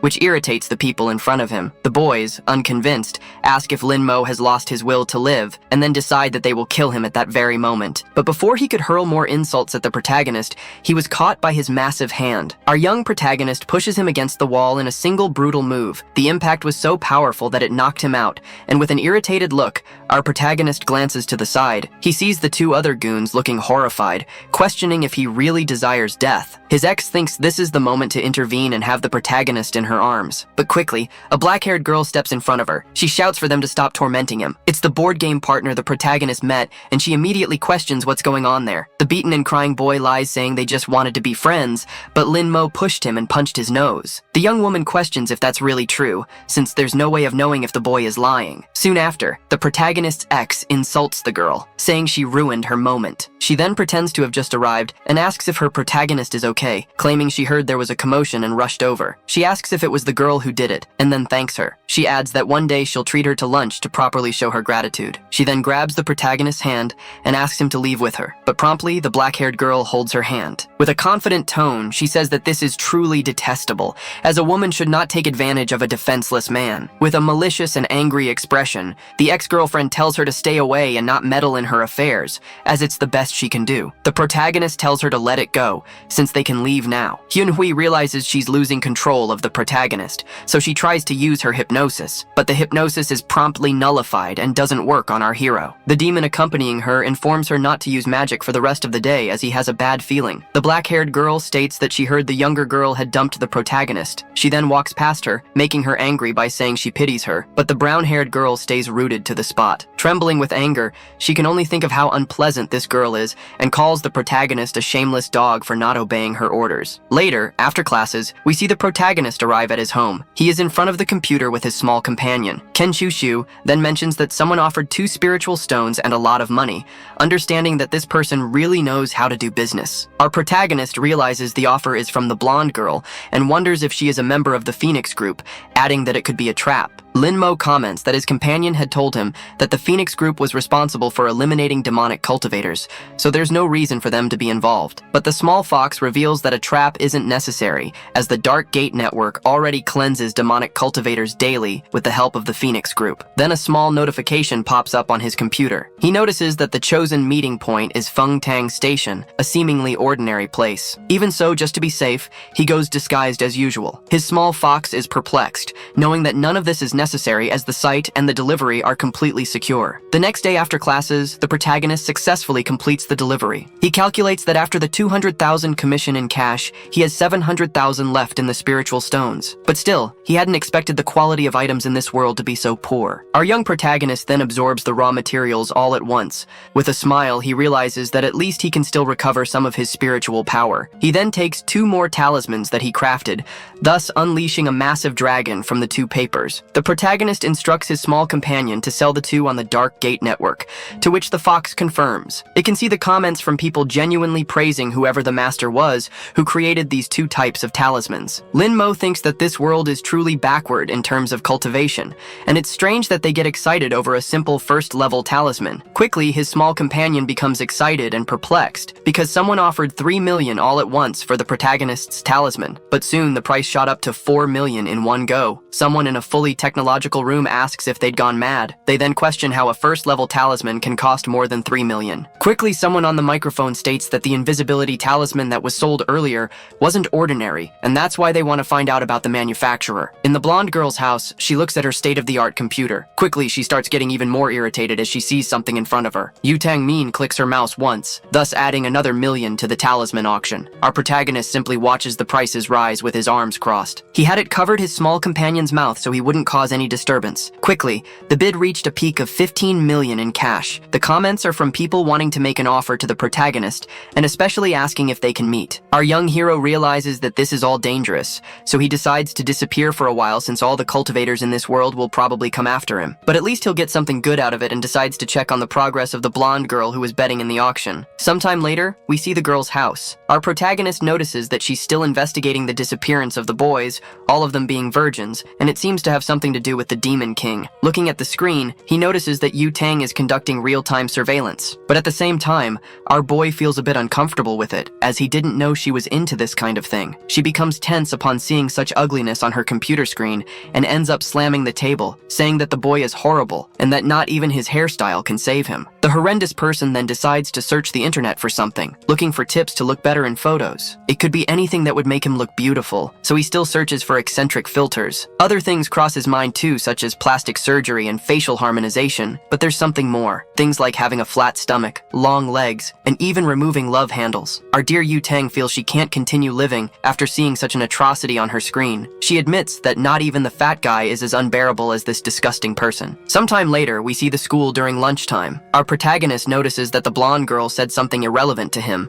until suddenly his attention is drawn by someone in front of him. It's the black-haired girl who asks if he wants to play, and if Lin Mo doesn't want to, that's okay, as she doesn't want an easy win. Silence fills the air as the protagonist looks at the board game. Sumin admits that he isn't feeling well and decides to leave. He acknowledges that he doesn't want to admit defeat, but the young man also doesn't want to take advantage of the situation in any way. Our protagonist then goes to the edge of the terrace. Climbing up to get some air, he thinks that if he wants to obtain the power of Yang, he'll need to create a formation, and the most powerful ones are the demonic ones. If only Lin Mo had some teeth, then perhaps it would be possible to do what he desires. The girl warns him not to accidentally fall, to which he just smiles. Our protagonist then walks towards her, humming softly, but Yan Hui, who had been watching everything secretly, becomes even more irritated. Soon our hero is stopped as he's leaving the terrace. It's the brown-haired girl who is extremely angry at him. Our young protagonist promptly asks what's wrong with her, to which she tries to speak with a dark expression on her face. But Han Xinyi, who is with the protagonist, tells her to stop bothering him. Then the younger brown-haired girl tells Han Xinyi not to dare touch her man,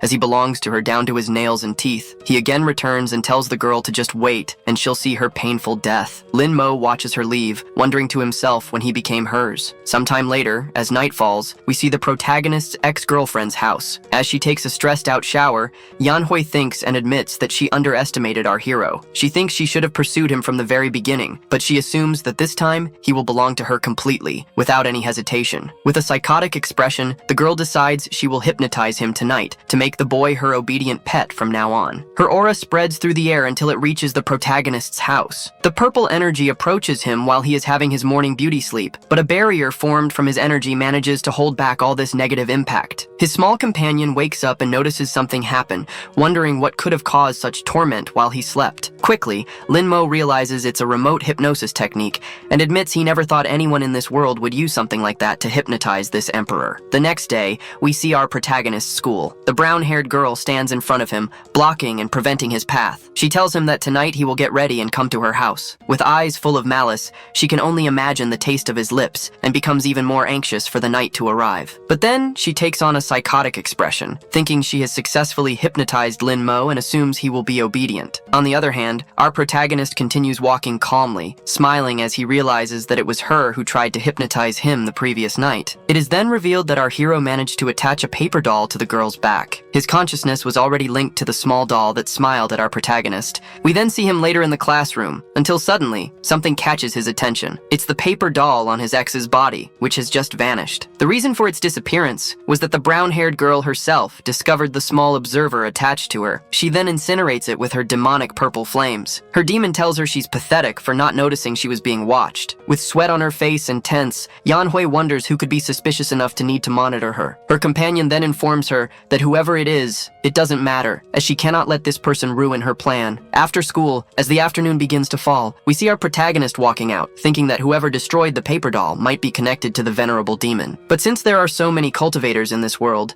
he cannot act hastily, and it may be necessary for him to seek out the Phoenix group. If his calculations are correct, the blonde girl should pass by at that exact moment. In this world, the act he's about to commit has a very specific name. It's called fraud. The girl is suddenly startled when she realizes she has run over the protagonist. The blonde quickly stops her motorcycle as our boy crashes to the ground from the previous impact. She asks why he crossed without looking both ways. Holding him in her arms, she asks if he's okay and says she'll take him to the hospital. But with empty eyes, the boy just stands up, leaving her confused. With a mischievous smile, Lin-mo admits he has learned to be bad in this world he finds himself in. The blonde wonders what's wrong with him and even tries to pull him back. But the protagonist reveals that he is going to his ex-girlfriend's house tonight because she's expecting him for a special night. She is shocked by such a statement since she knows that's not in his character. Suddenly, surprise shows on her face as she realizes something more. She tries to call the protagonist back, telling him to return to his senses, but he walks past her, leaving her completely stunned. Yu-ting wonders if the fat guy was really hypnotized. She then makes a gesture with her hands to break the spell. She draws a star in the air using her fingers,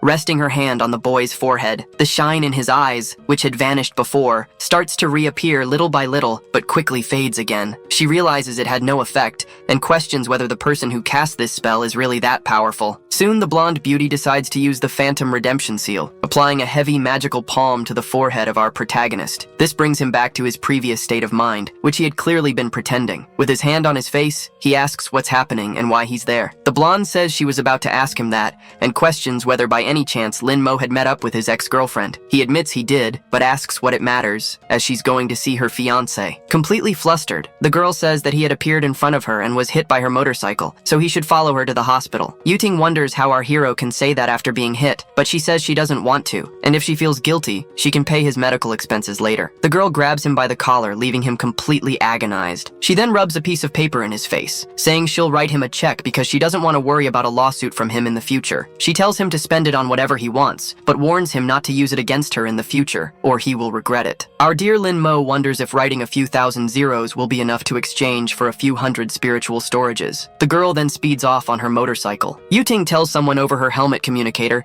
that she needs all the information on the protagonist's ex-girlfriend, as she's a suspect, which the person confirms. Soon, she arrives at the house of the girl who was once interested in our protagonist. Removing her helmet gracefully, she extends her hand, which bears a special ring. Then she releases her magical sword at once. She proceeds to make dozens of cuts on the doorknob to open the door. The cuts are so precise that the door itself falls, but the doorknob remains attached in the shape of the door. She walks in, seeing some family photos. They don't appear to be of her family, but rather of two boys who seem to be her friends. She then reaches the protagonist's ex-girlfriend's room. Realizing she's completely obsessed, the thousands of photos of the protagonist pinned to her wall. Shigu notices several manuals about our protagonist and decides to see what they are. Curiously reading, she flips through the pages slowly. Her face begins to turn red from the indecency of the contents. She assumes that everything there is very perverted and decides to put an end to it, until her communicator informs her of a new problem. It says that Heian Hui has disappeared suddenly and suspiciously. The girl realizes that based on the young woman's plans, it's likely she has something to do with the missing persons cases, and she must inform the team to issue a missing person alert. She then thinks that Hyan Hui is extremely clever for having devised such a precise plan in such a short time. At the protagonist's house, Mike fully envelops the place. He starts to think he's seen enough, and it's easy to imagine that his ex-girlfriend has some connection with the venerable demon, which is why the Phoenix group must prioritize her. Suddenly, a sound catches our protagonist's attention. It's his cousin, who asks if he's seen the news recently. Promptly, our boy opens the door in a somewhat receptive manner, and quickly, the purple-haired boy informs him that Hyan Hui is being sought, but our protagonist says he knows nothing as he no longer intends to approach her. Lin ends the conversation with the boy when he is met with a strong slam of the door. The young man insists that he at least check the news happening right at this moment. Our protagonist sees that Hyan Hui from the Fengsheng Institute is suspected of an abuse case against a young man and is being sought nationwide. He thinks the search team is truly efficient, but there is still no information on the girl. The small fox thinks that this woman is really cruel and extremely foolish for daring to mess with his master. Lin Mo knows that if the venerable demon wants to absorb the yang power of a young man, he will end up forming a well-organized formation, primarily of eel origin. Quickly, our young protagonist crouches down and starts rummaging through a box. The small white fox wonders what his master is searching for until he sees a glimmer in his gestures. Becoming even more confused, the small fox realizes that what he grabbed are just some seemingly ordinary wooden boards. Our hero lets out a tired sigh. He then channels all of his energy into the two boards at once. They begin to disassemble and reform into a shape that suits his needs. It becomes a kind of manual compass made entirely of wood. The small fox is astonished that he managed to create such an ancient oriental compass in such a short time. Our boy thinks that, with the venerable demon's ability, it will be impossible for the Phoenix group to find her. That is, unless they use this compass to locate the malignant energy. Our young protagonist begins merging the two boards at once, turning it into a tracking device similar to a radar. A massive explosion occurs, causing a startled cry from the small fox. That light artifact from before now feels heavier with energy after merging with a low-level stone. The fox is stunned by this incredible sight. Quickly, the spoon that serves as a needle to point the direction begins to move. The small servant of our hero realizes that his master is truly powerful, having made a simple board work so effectively as a radar. Our protagonist then asks the small fox to hold it, to which the little spirit complies. He then asks his master what makes this compass so special. Quickly, our protagonist explains that it is used to locate places with the highest concentration of yin energy in the city. Suddenly, something catches the young man's attention, leaving him completely startled. He tells the small fox to hide, which it obeys with extreme precision. The boy calmly and silently watches the window until the blonde girl appears with a funny expression, leaving him slightly confused. She pulls an excited and strange expression, making him feel completely uncomfortable. With his phone in hand, the young man quickly considers calling the police, to which she responds by telling him to open the window and not to do anything inappropriate. She apologizes for what she did, saying it was necessary. Our protagonist promptly asks what she's doing in a place like that, to which the girl tells him not to say nonsense and asks where he was injured. Our hero thinks that Yu Teng is suspicious of him, but by sheer luck he hasn't healed yet, so the injuries and scars are still on his body. He shows her his wound on his arm and also reveals another on his leg. Quickly, the girl lifts his pant leg in an indecent manner, revealing the minor wound. Completely flustered and embarrassed,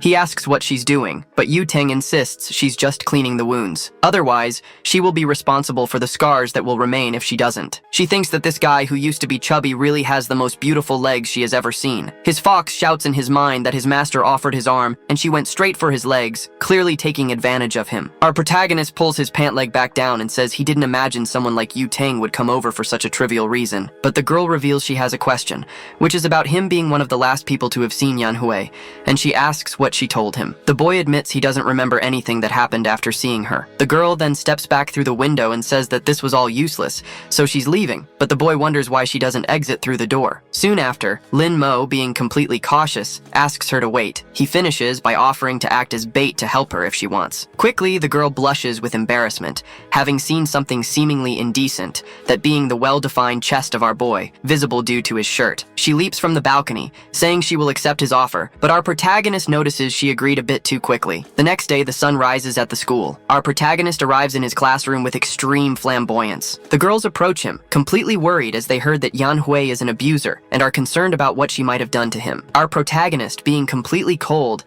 reveals that he is fine and tells the two to move out of his way. Suddenly, another girl arrives, telling everyone to come and see as a very handsome guy has just transferred into their class. All the girls quickly move, heading toward the location to learn more about this new person. The girls near the new green-haired boy ask for his name. He promptly introduces himself as Shen Lixin and says that since they are in the same class, they can call him Lele. Suddenly, a few blonde strands catch his attention. The girls persuade him to go with them to a spot at the main entrance, to which he readily agrees. With ulterior motives, the young man reveals that he transferred to this school to investigate the case of He Yanhui, but even so, he did not expect to encounter such a beauty. But suddenly, he is surprised to see that she has her foot on the door. She then delivers a powerful kick that rips the door from its hinges. Immediately after, she shouts to her companion not to leave the school grounds as he shouldn't go outside before she does. The green-haired boy is completely bewildered by this behavior and begins calculating the odds of her being completely crazy despite her beauty. After school, as the sun begins to set, our protagonist leaves the premises still maintaining his usual extravagance. The blonde was waiting for him outside and orders Lin Mo to follow her. The two begin walking down the school hallway,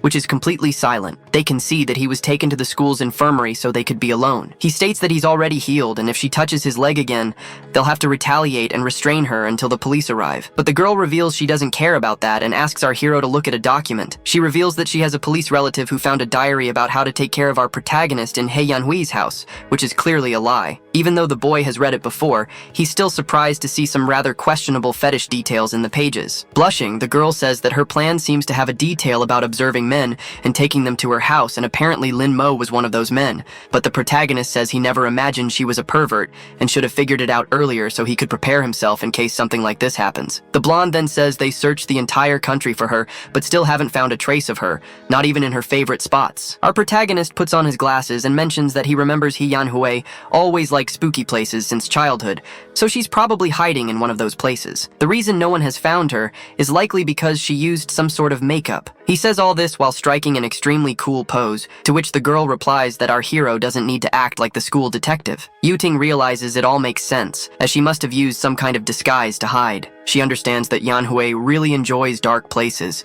so she must have taken many young boys there to practice her dark arts on their defenseless bodies. The girl then says that's all she has to discuss for today, and that therefore our hero needs to leave right now. He gives a mischievous smile at all this. Soon we see his house, where he appears completely defenseless. He has given her the clues, and next time Zhao Yuting will go to the darknet to buy a magic weapon to help find the yin energy. The boy then calls his small apprentice, who quickly appears. Our protagonist instructs him to put the compass he made up for auction on the dark door, which the small fox understands immediately. He begins typing on the keyboard with extreme speed. He decides to set the initial price at 10,000 in cash and publishes it. Then he informs his master that he has already listed it for auction, and it's just a matter of time before they see the results. Ken Shushu notices that the bidding price is rising abnormally fast, as if it's an item highly coveted by everyone. Quickly, the 10,000 in cash turns into 5 million at a surreal speed. At the same time, we see Zhao Yuting's house, our blonde protagonist. She notices that the price has already reached 5 million in the blink of an eye, and continues to rise non-stop. With a cunning smile on her face, she remarks that these people really like to flaunt their money, and then declares that they have no money compared to her. Through his observation doll, our protagonist sees that Zhao Yuting is indeed bidding with intense eagerness. It seems that she is likely to win the item, and as a result will be able to track down the ex-girlfriend of our dear protagonist. Quickly, the price reaches the astonishing mark of the small fox realizes that this is an unbelievable result, achieved in mere seconds, and wonders how many married women have that much money. We then see a day later, the blonde meeting with several other women and an elderly woman with a cane. She reveals that the place with the highest concentration of yin is exactly here. The old woman thinks out loud, saying that this is a great treasure pointing hundreds of miles away, and reveals the strongest yin energy, so it must be very rare. Our girl notices that this expert has been specially invited by the group to assist in this mission, and that it's not easy to receive praise from this woman. Drawing her cane, the old lady reveals a weapon, and then declares that she will explore the path ahead, instructing the others to wait there. As the elderly woman approaches, a massive green demonic hand suddenly appears in front of her. A gigantic explosion occurs, a result of a special attack the woman used at the right moment before being struck. Our protagonist, seeing everything through his paper doll, can only feel tense about the situation. He recalls that there wasn't a way to break the formation, and that it might be some modern weapon she pulled from her ring. He realizes that this is something unprecedented in this world, and concludes that it is incredible, something he never imagined. Suddenly, his wall shatters as an extremely muscular woman bursts in while carrying carrying his cousin. Our young hero is shocked as he notices the woman emanates a strange green and malignant aura. The small fox calls out to his master saying that this woman also broke the protagonist's cousin. Lin Mo acknowledges this and asks the small fox not to move as he had already anticipated this, knowing that there are some things one cannot do. It appears that He Yanhui hypnotized them to attempt to kidnap him, but since the Phoenix group is still fighting, it is unlikely his ex would exert herself to come personally. As the fist comes towards him, he keeps in mind that there might be more to all of this. It could be a trap set by Yanhui to capture the Phoenix group while kidnapping him. All he has to do is wait for Yanhui to regret it, and fortunately he was able to use his aura to protect his body and stay conscious. The woman ends up taking both cousins to a white van waiting outside suspiciously. She throws them inside the vehicle with bags over their heads, doing so abruptly and violently. She then drives away, cruising through the streets without the slightest concern. Soon, the woman reaches an abandoned factory where the protagonist's ex is likely hiding. She removes the bag from our hero's head. Sadistically, she is surprised that it is him clearly putting on a front. She asks if he is surprised to see her again in this place. With a sly smile, Lin Mo admits he is indeed surprised, insulting her in the process. She becomes extremely annoyed by the arrogant tone carried in his words. Throwing the boy against the wall, she can only assume he has a big, bold mouth to speak to her like that. Lin Mo advises her not to get any closer. Unbuttoning her shirt, she says he's still pretending to be arrogant,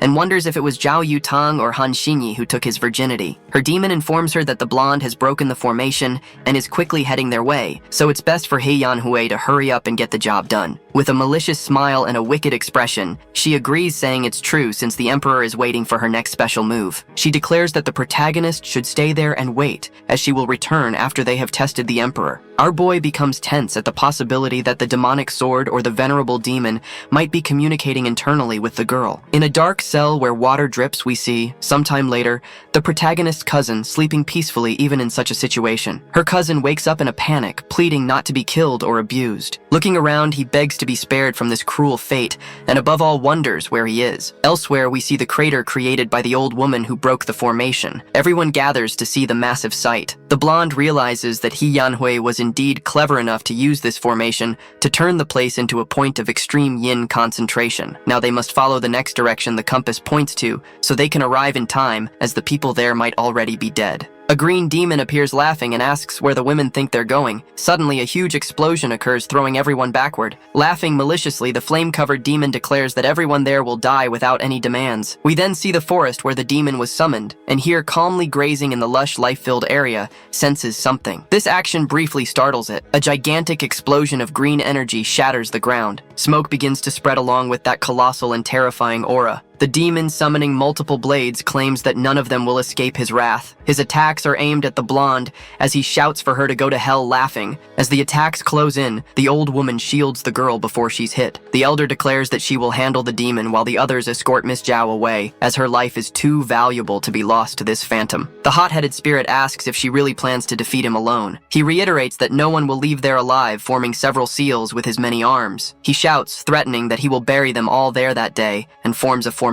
The seal crashes down on the spot where everyone is gathered. The old woman quickly recognizes it as the Soul Devourer formation. She shouts for everyone to use their auras to protect their bodies. One of the women doesn't have enough time and begins to feel her body burning, screaming agony. Her cries echo as her life fades along with her skin and flesh. The blonde is shocked and horrified by the evil scene that unfolds before her eyes. She pulls out a special bow from her storage ring along with an arrow made entirely of energy. Drawing the string, she mutters that this is a unique situation and she'll need to use ranged attacks. She announces her intention to aim for the demon's face in order to escape. Her aura arrow magically alters its trajectory. It strikes the demonic face with great precision, accompanied by a large explosion. Even so, the demon declares that it's nothing compared to his immense power. The elder states that her life, energy, and magic are severely weakened due to the formation, so they won't be able to cause any damage to him. Soon, the spirit begins to inflate his mouth with something. It is a thick, dense smoke. Zhao Yutang realizes that the spirit is resurrecting the corpses. Her former companion begins to move in a zombie-like and eerie manner, but with extreme agility, the zombie lunges at her. With quick thinking, the blonde draws something from her storage ring. It is a sword, which she uses to slice the zombified woman in half. The elder then states that she will control the poisonous gas, and that the girl must deal with the blood puppets as soon as possible. She also reveals that there is no salvation for any of her companions, but from the blonde's perspective,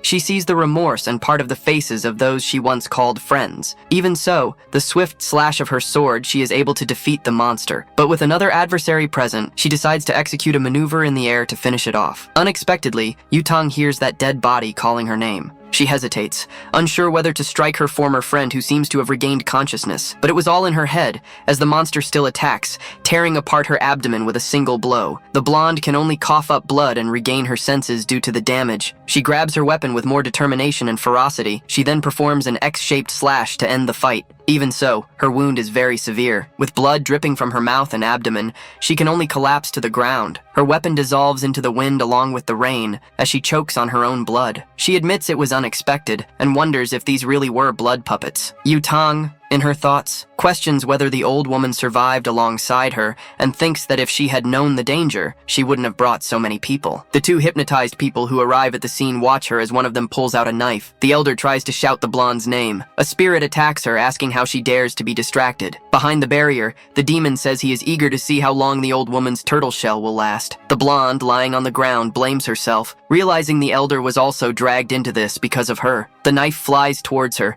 ready to end her life. We can only hear her cursing herself as blood splatters into the air. But unexpectedly, the knife doesn't hit her. It strikes the ground beside her. The head of the attacker was severed in an instant. A girl announces that she felt the blonde's vitality fading too quickly and ran over. This is Zhao Hongling, leader of the Phoenix group, who states that it's too early for Yutang to die. Yutang recognizes her as the man beside her stares at the seemingly younger girl, but we are surprised as the man's head flies and the blonde addresses her as grandma. The elder is shocked by what just happened, for the famous Miss Hongling is present. The demon laughs as he realizes that the young girl is merely the backup that came to assist the women. Feeling insulted, the spirit declares that she is just a mortal and won't be able to fight against this sword fragment. He claims that even if the emperor himself were there, he would stand no chance. Quickly, the mouth of the insolent spirit is shut by the attack of the childlike elder. She undoes the formation made by the ghostly face. The blonde realizes that a single strike was enough and acknowledges that her grandmother is truly incredible. The younger-looking elder then tells her granddaughter that if she had attacked from the start, she wouldn't have been injured like this. She extends a medicine, instructing her to drink it quickly. The girl complies, and then asks her grandmother if she can locate her missing companion. The elder states that their target is the protagonist, and that he must be saved. She reassures her granddaughter, saying that she knows everything, and that she doesn't need to worry. She should focus on resting. The girl feels confused about resting until her vision begins to blur. As she falls asleep, the younger elder calls the older one, who promptly responds. The elder questions where the companion her granddaughter mentioned is. The old woman responds that, based on her and Yutang's guesses, he should be in an area with an abundance of extreme yin energy. The younger-looking elder, with her sword in hand, states that there's no need for further explanations. She then asserts that she can still find the place with the greatest concentration of yin. Amusingly, the sword begins to float as she tries to ascend, but she soon falls in a presumptuous and even ridiculous manner. She orders everyone to move quickly, as they need to take the blonde back to HQ to treat her wounds, while the elder will head to the supposed location with the highest yin concentration. She then darts toward the location, saying she'll see them later. We then see the abandoned factory where our protagonist is held. His ex-girlfriend, now possessed by the demon, begins performing a ritual. The fox, alongside the protagonist, asks what she is doing. Our protagonist explains that she is absorbing the yang energy from these men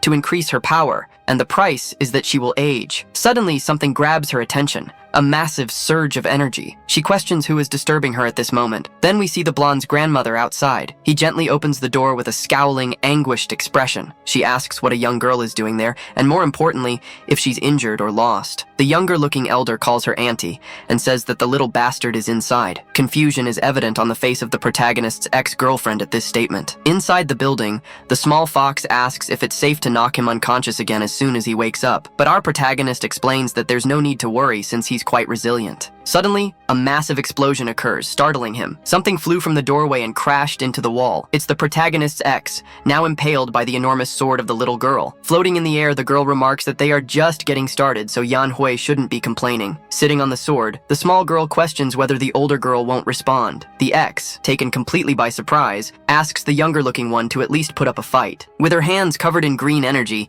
the ex-girlfriend begins to pull the sword from her chest. She yanks it out and curses, throwing the sword upward. The little girl hovers in the air, watching the scene unfold amusingly. The ex throws the sword and yells for the brat to go to hell. The attack is powerful and incredibly strong. Even so, the wound in her chest starts throbbing in pain, while her shirt struggles under the weight of her chest. She wonders who this brat is. Perched on the sword, the younger-looking girl asks if that's all, as the fight seems to be reaching its end. The ex-girlfriend then asks her demon what she should do since she is no match for her. But when she receives no response from the demon, she remains confused. We see a scene from a day ago in an unknown house. The protagonist board game partner is staring at herself from the past. Both seem uncomfortable with the strange connection. But soon the silence is broken as the girl lets out a sigh. She reveals that she's tense because this is the start of the 146th game. But suddenly, something explodes in her mind, grabbing her attention. It's the strong kai of a demonic sword. We see a distant cabin in the forest, seemingly isolated. The boy in the demon's grasp starts screaming for release. He then asks if the entity knows who he is. He reveals himself as a member of the celestial demonic sect. The demon isn't surprised and even recalls that the young man indeed belongs to the celestial demonic sect. But he informs him that such a sect, as fertile as it is,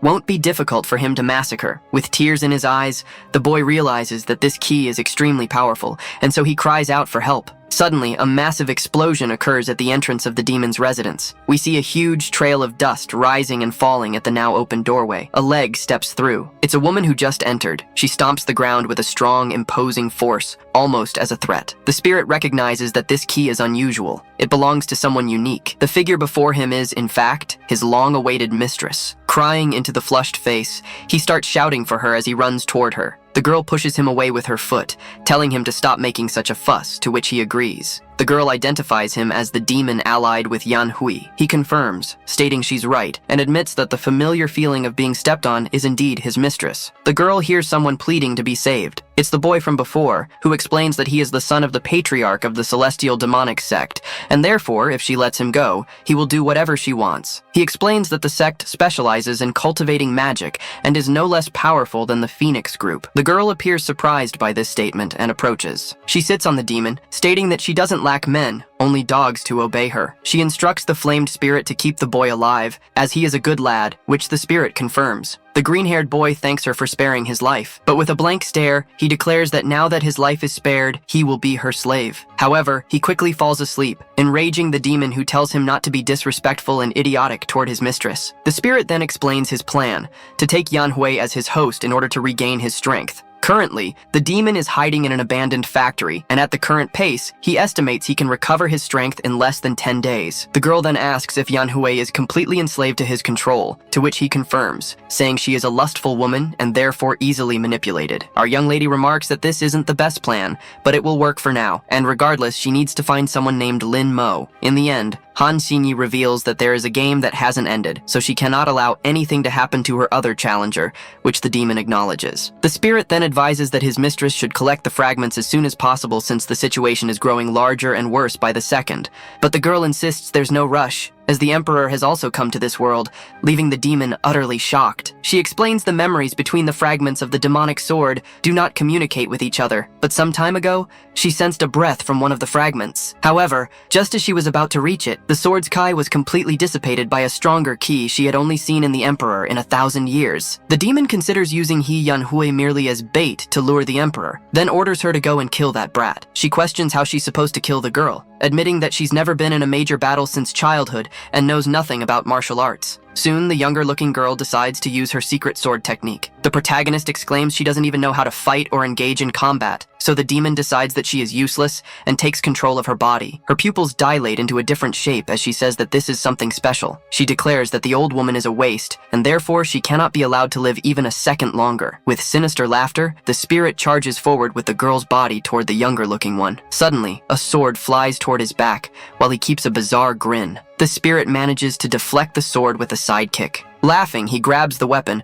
claiming it is his own to use however he pleases. Tossing the blade, he asks if the grandma likes playing with flying swords. He then launches the second sword, saying he's returning it to her since she seems to enjoy these silly games. The small girl protects herself using a purple spiritual barrier, deflecting the attacks in another direction. The demon summons an artifact announcing that he's going to give her a second gift. It's a giant viper charging toward the small grandma in an instant. The girl seems impressed, acknowledging that it's a long-lost secret technique, but unfortunately, its power is much weaker than what's described in the book. As the snake prepares a deadly attack, the girl remarks that since Yan Hui is angry, it will be much easier easier to deal with her. With her sword in hand, she adds that if she weren't always crying, she would be ashamed to kill her all at once. Due to her immense weakness, the snake bites down and receives a direct slash to its mouth. It's split apart by the girl's massive strike, launching its head into the air. Suddenly, the enormous energy that was shooting from the serpent's mouth flies toward the sky. Its form begins to disintegrate as its technique is completely defeated. In the sky above, someone observes the entire scene. It's the protagonist's board game companion, watching everything in her demonic form. We see the ex-girlfriend's face distort as the spirit leaves her body and mind. The purple energy exits her body, gathering into a single point. It forms a fragment of the previously lost sword belonging to the demon girl. The younger-looking elder declares that it finally abandoned its host to stop being useless. She admits she never thought it would be a sword, much less a simple broken sword,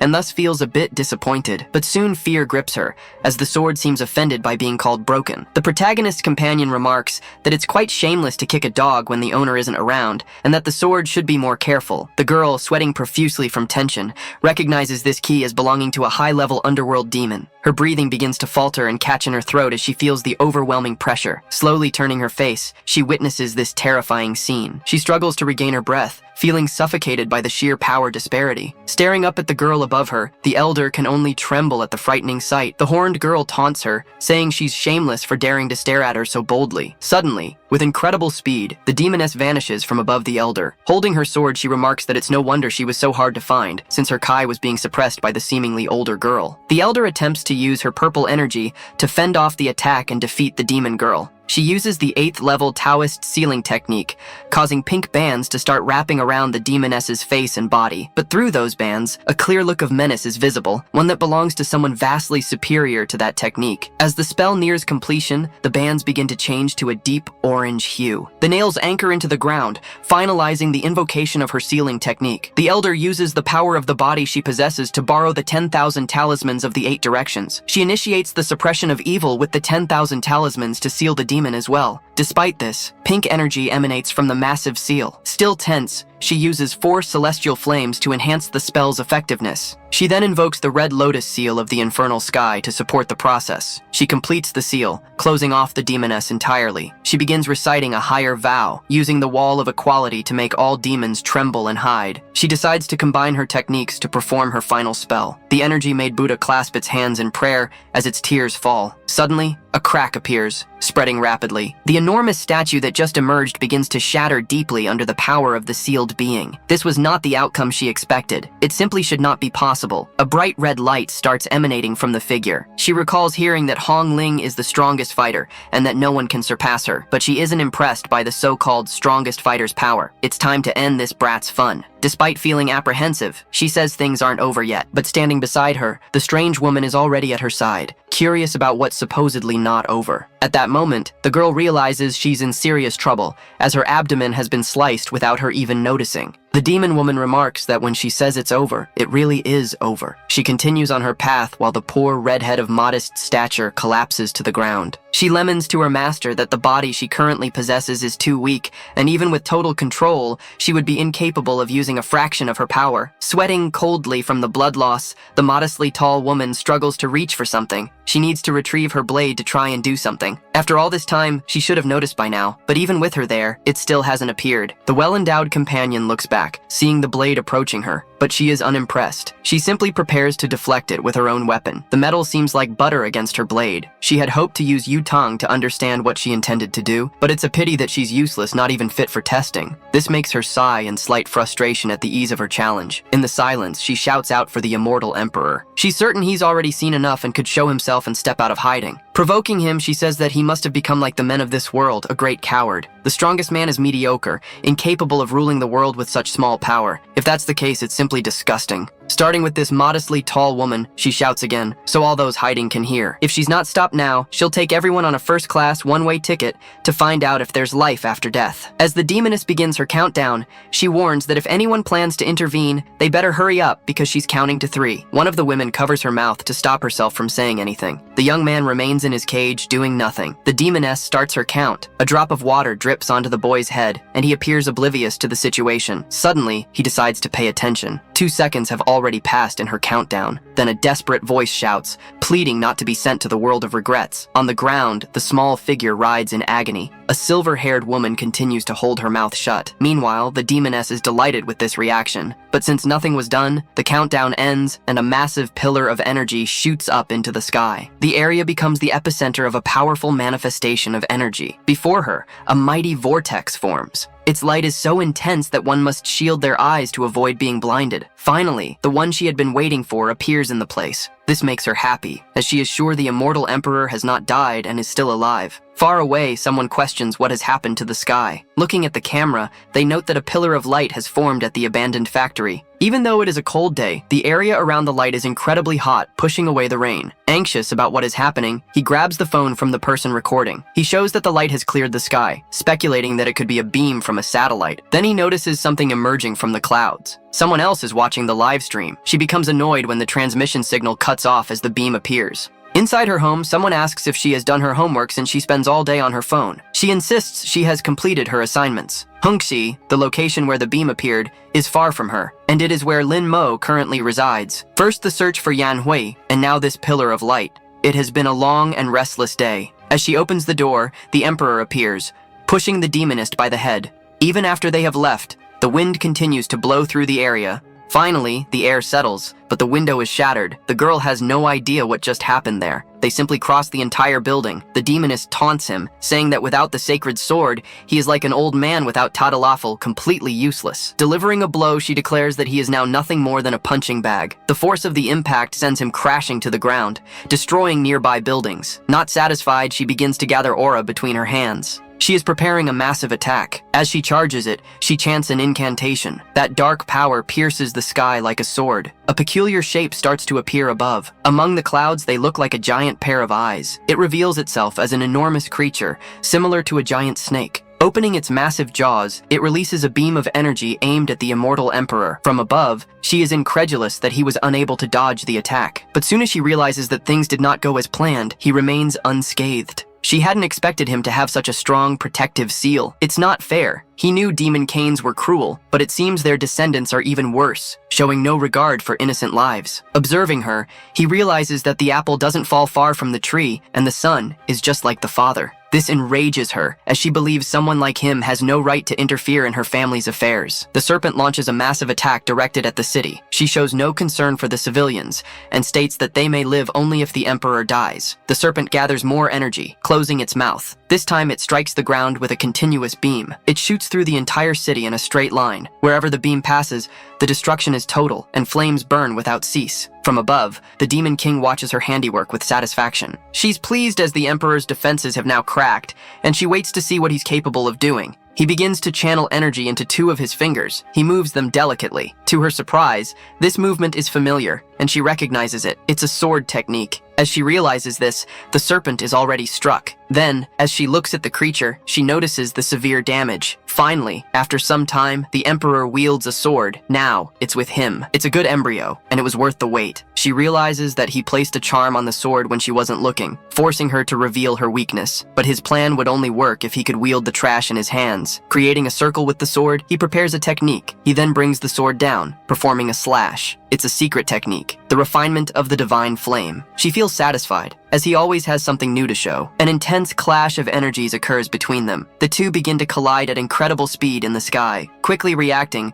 the Demon Queen catches him off guard. After several attacks, she manages to land a slash on him. Even so, he smiles as he had finally arrived, just slower than the sword. Then the figure representing him vanishes and rays of light emerge from it. Realizing that the figure was burned, she understands it was a clone, and she doesn't know what passed through it. A small paper doll suddenly appears in front of her, completely pierced. Meanwhile, 2 combat planes approach, unleashing bursts of gunfire. She assumes this is also part of the Emperor's plan, but modern weapons lack any aura. They are high-speed projectiles. Unimpressed, she makes a move with her sword, mockingly calling them brave. Still, one of the planes manages to evade the aura attack. It launches a missile toward its target. However, to her, that attack is far too slow. But the missile corrects its trajectory. This catches the Demon Queen off guard. She is engulfed in a massive explosion. The target is locked, and the planes continue their assault. A barrage of missiles explodes upon impact. Everything is going according to his plan, but he knows modern weapons won't hold her for more than a minute. Without his sword, he isn't a match for her, so he needs something as powerful as his sacred sword. The forging had been completed during the battle. Now, only one final and crucial step remains. He sighs as it is time to begin the cooling process. With little fuel remaining, the planes prepare to return to base. Suddenly, an eruption occurs in the city's ground. A massive, shapeless hand rises toward the sky. It grabs one of the planes. Over the radio, the pilot warns the others to get away as quickly as possible. The other plane attempts to evade the hand, but it is struck as the hand uses its companion as a weapon. An eyeless creature appears, roaring furiously. The creature is colossal, dwarfing the nearby buildings.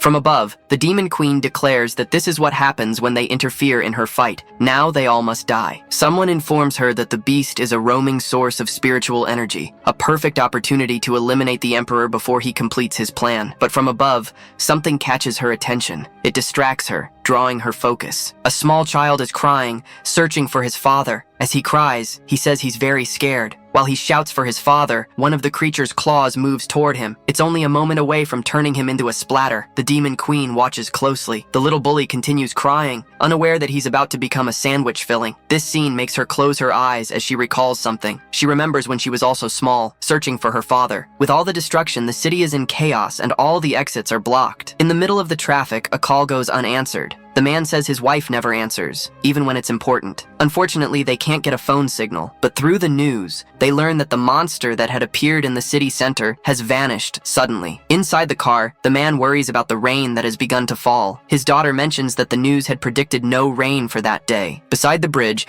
a massive cyclone is forming, gathering water into its body. Some curious onlookers get out of their cars to film it, completely disconnected from the reality and the risk it poses. At the center of the cyclone is the Emperor's blazing sword. He is manipulating the water. It's how he's cooling his sword. The energy condenses, releasing a shockwave that creates waves in the water. The force of the waves drags cars on the bridge, likely sweeping away the fools filming as well. Afterward, a thick fog forms over the area. The girl exits the car despite her father's warnings to stay inside. She looks toward where the river was, and she can't believe what she sees. All the water that had been below has disappeared, as if it had been drained. High above, the Emperor stands before his sword. He reaches out a hand to the weapon's hilt. The moment he touches it, an intense burst of light is released. The light is visible even within the mist. The energy released is so powerful that the fog is immediately dispersed. Now the blade he's been preparing is ready to strike down the unprepared. He looks at the fruit of his effort. It had been a long wait. In the mist, the Demon Queen states that he has been playing the fool while holding a child's hand. She says she wasn't waiting there for him. The little kid smiles because he's finally found his irresponsible father. They embrace, and the Demon Queen tells the adult to get out of there because it's not safe. She doesn't like dragging out fights, so she plans to end this quickly, just as they did in her previous life. The Emperor agrees with her. Positioning her sword above her head, she begins chanting an invocation for a powerful barrier spell. Not to be outdone, the Emperor also summons an entity, but his is adorned with sacred colors. She swings her sword, launching a dark attack. The Emperor responds with an attack that resembles a shaman hero's energy. The energies clash violently in the sky. This is what she was waiting for.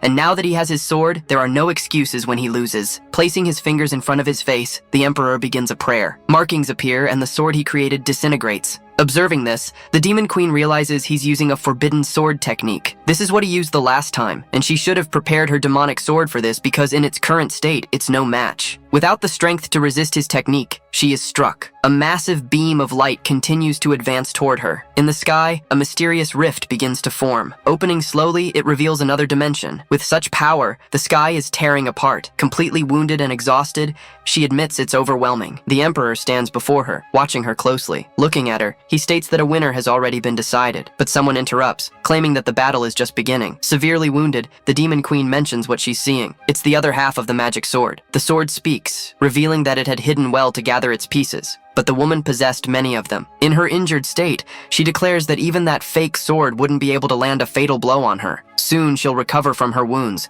and unlike him, she still has a magic sword. Even if it's a mediocre victory, a winner has already been decided. Unexpectedly, the sword pierces her from behind. Emerging through her chest, the sword refuses to take orders from someone whose energy is so weak. Now the two of them will die in this place. The cursed sword intends to start with the weakest one first. Telling her to return home, in this case to hell, it charges forward. It violently strikes the spot where the demon queen was. But something is wrong. There are no guts, only concrete. Mockingly, the sword remarks that the emperor played the hero, saving the damsel in distress, but he's just a fool. Barely able to stand, the demon queen asks to be put down as she didn't consent to the touch. Being saved by the emperor is worse than being cut by the cursed sword, and more hateful than being a bald woman. Looking at her, he asks her not to act so stubbornly and to conserve her energy if she doesn't want to die right there. He has a plan, but he needs her help. The sword had transformed into a massive monster, and like a nosy gossip, it wanted to know what they were whispering about. This enrages it as it wants to listen too, since it loves a good piece of gossip. With his eyes closed, the emperor prepares another spell. It's the prison of light, and multiple beams of energy descend from the sky. They strike the sword monster, pinning it to the ground. This surprises the creature, as now not only can it not move, but it also won't find out what they were gossiping about right in front of it. This prison can only be broken with yang energy. Surely a powerful sword like it should be able to use some yang energy. But maybe it can't, as it is incompatible with this new world. The comet infuriates the sword so much that if it had a traditional brain, it would have had a severe stroke. Gathering its strength, it breaks free from the prison, showing off its muscular physique. It's not afraid of needles or underground labs. Flexing its physique, it asks the powerful emperor if he still dares to disrespect a body with only 3% body fat. Preparing a mighty punch, it declares that he has little left and is holding a dying horse in his arms. It's shameful, and now it's going to send both of them to hell. However, with the wound in his arms, the emperor snaps his fingers. The monster sword is struck above where its floating rib would be. If it had a liver and were an alcoholic, it would have been fatal. Realizing the extensive damage, it wonders how it was possible. It seems it really was an alcoholic. Having gathered all the fragments, its piece must be within this enhanced body as well. The emperor had transformed that fragment into bait after refining it. It was his trump card against the demon queen, but he ended up using it against the sword. The monster panics as its yang energy drains away and its well-maintained physique fades, leaving its veins empty. Now it's time for the demon queen to do her part. To the sword's displeasure, she begins absorbing its energy. Returning to its thin and frail state, the sword is desperate as it longs to regain its former physique. With a crack appearing on its blade, it curses them both. She was right. The yang power sealed within the sword still remains in his body. Now is the time for them to settle their differences. A massive tongue falls in front of them. It's the beast of chaos, and the sword rejoices, believing that the gods haven't abandoned it. Pleased, it wishes the two of them good luck in dealing with this monstrous creature now. Looking at the emperor, she says she's done her part as agreed, and now she wants to know the next step. He looks up at the sky carefully. The next step is to fix the crack in the sky, but she's a demon. She's only learned destruction techniques. Repair isn't on her fort. He releases her,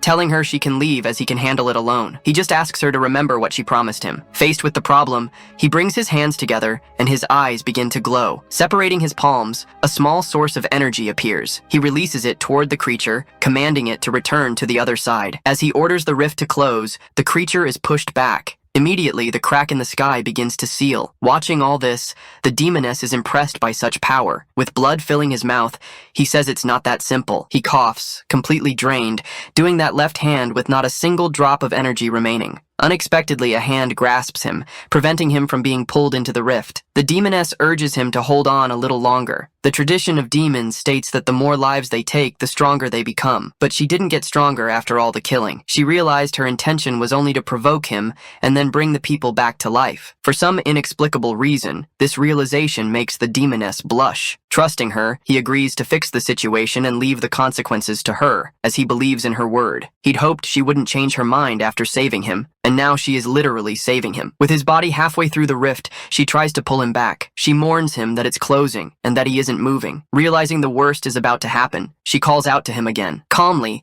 he remarks that even knowing people would live again, she still saved that little kid. Hearing this, she is immediately taken aback. The emperor says a few more things to her, but they aren't heard. Finally, the rift closes, leaving him on the other side. This infuriates her, as she realizes she wasn't strong enough, until she notices something unusual nearby. A small flame doll rests in her hand. As the sun sets, she sits atop a building. Thoughtfully, she looks at what the left for her. It makes her sigh, feeling a bit disappointed. Raising her hand high, she begins to gather a large amount of energy. From the enormous sphere, multiple beams begin to shoot out across the city. The intense glow reflects on her face, but as the sphere diminishes, the light fades as well. Once the energy dissipates, she costs heavily, weakened by what she did. Resurrecting one person costs 100 years of cultivation, and all those people required much more. Finally, she had done everything she promised. The doll she receives starts to disintegrate in the sky. As this happens, she remembers the immortal emperor, especially when she lay dying in his arms. For some reason, she felt her cheeks flush from what he had said to her. She can't seem to get that gray-haired figure out of her mind. All she can think about is his face. Now she remembers him with a special fondness. The woman lies in bed, sleeping like a log. In her head, she thinks about how the woman with red eyes is a demon, and that no one should mess with her. A demon hands her a sword to kill the spy of the immortals, who had already slain many of her kind. But she's just a child. The adult urges her to complete the task quickly. Her hands tremble with hesitation. Growing impatient, the adult pushes her. Thus, the blade pierces the prisoner's stomach. It's too much for her to handle, as she's only a child. The adult tells her that this gemmelness is a weakness that will one day come back to haunt her. Gradually, the dream shifts. It's she who should reconsider her thoughts on this matter. Now her eyes fall upon something else. The immortal emperor is being pulled into the rift. She just wants him to shut up and try harder to be saved. But he mentions what she did with those words torment her, and she begs him to be quiet. But the emperor only responds with a slight smile. He knew she wasn't a good person, but he didn't expect her to not be entirely bad either. After this intense, troubled dream, she rises from her bed. Her hands clutch the sheets as she feels shaken. At a large table, a shadowy woman recounts the events of the past week. The two fought and destroyed half the city, and a clash of swords even tore through the sky. In the end, some unknown force brought back everyone who had died, but they can't expect it to happen again. One person suggests they might as well sit and wait for death if they trust these clowns. Yang Qianyu questions what else they can do besides nothing. The Saint Yaki finds it hard to believe that a sword slash could split the sky and open a rift. The sword saint feels embarrassed by this narrative, as she's unaware of any such technique. Lai Xingran tells her not to feel that way, as no immortal could create a hole in the sky. The guy who's into body modifications mentions that old man Zhao was wiped out with a single blow, and they wouldn't stand a chance either. Yutang, with her ample attributes, asks her grandmother if the people there had gathered just to complain. Grandma Bayan tells her grandmother to be more polite, as she has already spoken with another elder about how they plan to handle this issue. Since ancient times, her clan has overseen the oracles, the arms of the divine path that govern the world today, defending the righteous way and eliminating heretics. But the oracle left an enigmatic message. They must drink this tear and do what is right, and they sealed it without knowing its effects. The blonde wants to know what tear has to do with them and their plans. Her grandmother recalls that when Yutang arrived at the temple, she had so many wounds that her chances of survival were slim, which makes Yutang ask how she's still breathing. The seal they had placed broke, and its contents fused with her. She is now the daughter of destiny from the heavens. This is their trump card, and they need to help Yutang cultivate. One of them suggests bringing in a man from his clan to pair with her, aiding her cultivation. But the woman with the slight shadow says it needs to be someone with a pure yang body,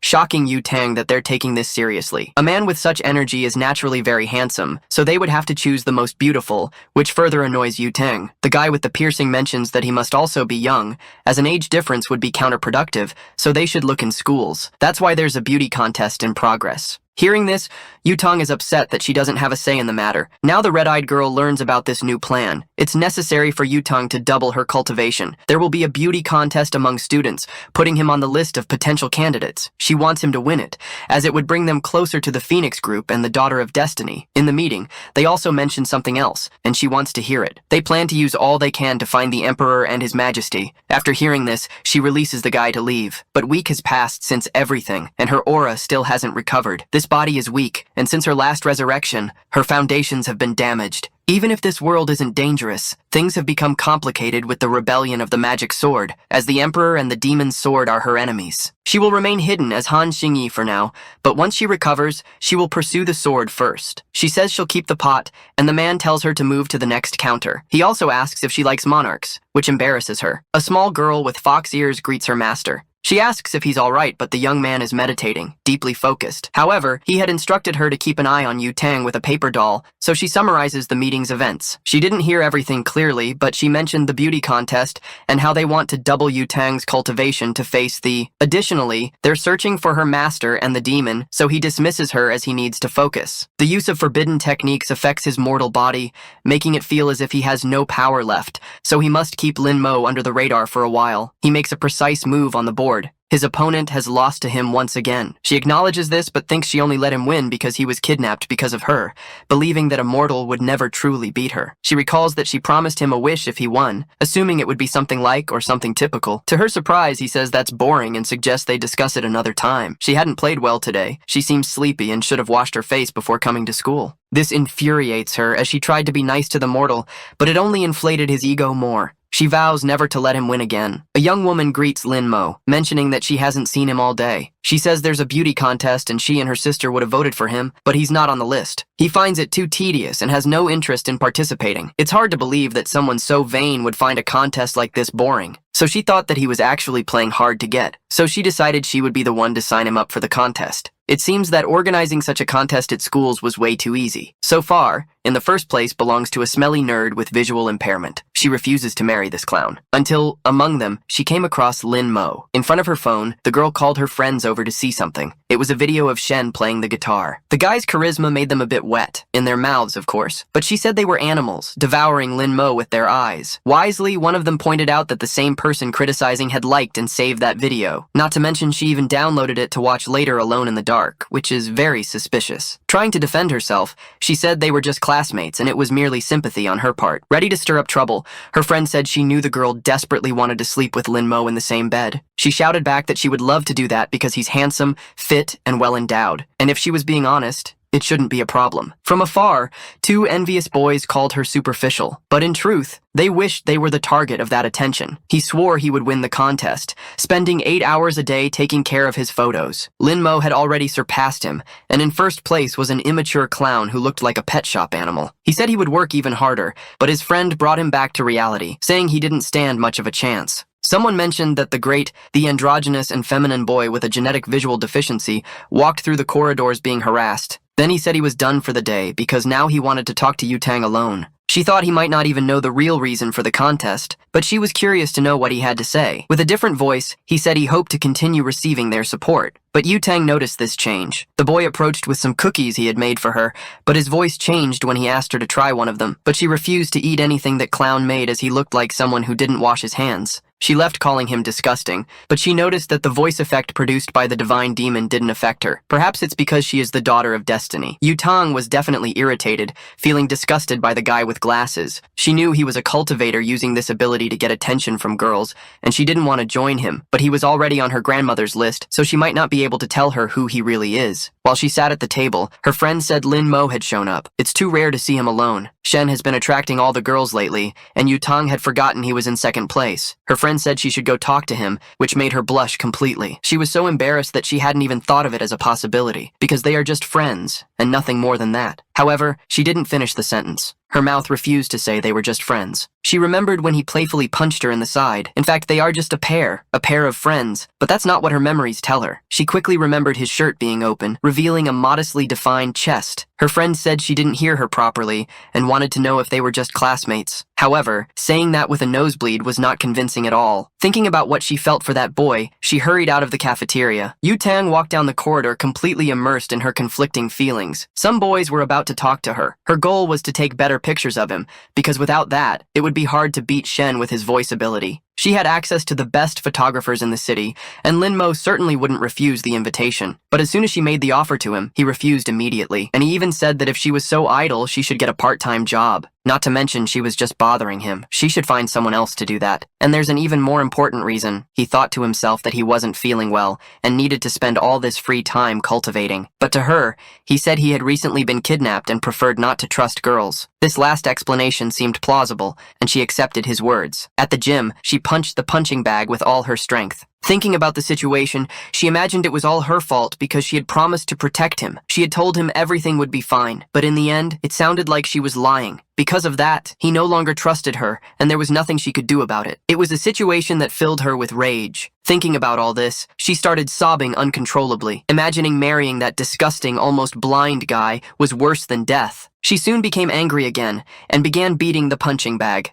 A woman with huge biceps and a masculine face asked why the gym was empty. The attendant said Yutong had reserved the entire facility for herself today. Since she arrived, she had taken off her shirt and started hitting the punching bag, and she hadn't stopped since. A wealthy girl who paid for this, and she's just a student. She had wanted to fight someone for a while, and this was a good opportunity. The guy said it was a bad idea because the little girl was angry with life, but the woman said she didn't care, and even suggested giving the girl her money back because she didn't mind. Approaching her, she said the girl wasn't bad, but lacked endurance, and she introduced herself as the personal trainer of the gym. Haiyan, the girl told her to leave, otherwise she would beat her up. Full of attitude, the juice-drinking friend said if the little girl didn't keep her promise, she would be a big coward. Outside, bystanders watched as her body flew out of the first-floor window. As if that wasn't crazy enough, the blonde girl jumped through the window, ready to fulfill her promise of beating that woman up. No one knew why they were fighting, but it looked more like a one-sided beating. Her mask had fallen off, and the person begged the young cultivator to spare her life. Removing the mask, she wanted to know why she was wearing it. She had a scar on her face, and the blonde said it didn't make any difference. She was teased either way. However, she still had unfinished business and hoped to beat her up as promised. She promised that if she touched her again, things would be different, and she would end up with a cement block at her feet living with the fish. A policeman finally arrived since there was a report of a crime in progress. Seeing the scarred woman, he recognized her as a notorious pervert with a bounty on her head. She had abused an 80-year-old man. Thus, the blonde went from villain to hero in the blink of an eye. In addition to receiving apologies from the bystanders, she also received the reward for capturing the fugitive. As if that wasn't enough, she was even interviewed for doing something so heroic. The next day, she was once again in the cafeteria with the same feeling as the day before. Her friend thought Yuteng had called the red-haired girl over to talk about what she did with the fugitive, but that wasn't it. Every time she went out alone, she either earned money or met handsome guys, and her grandma said she needed to find a partner soon. So, she wanted to know if she could use this luck to capture Lin Mo. But Lin Mo was known for being cold and calculating, and he recommended that she date Shen instead. Meanwhile, the other one couldn't stop coughing because she had choked. She was confident and only wanted to know everything about him.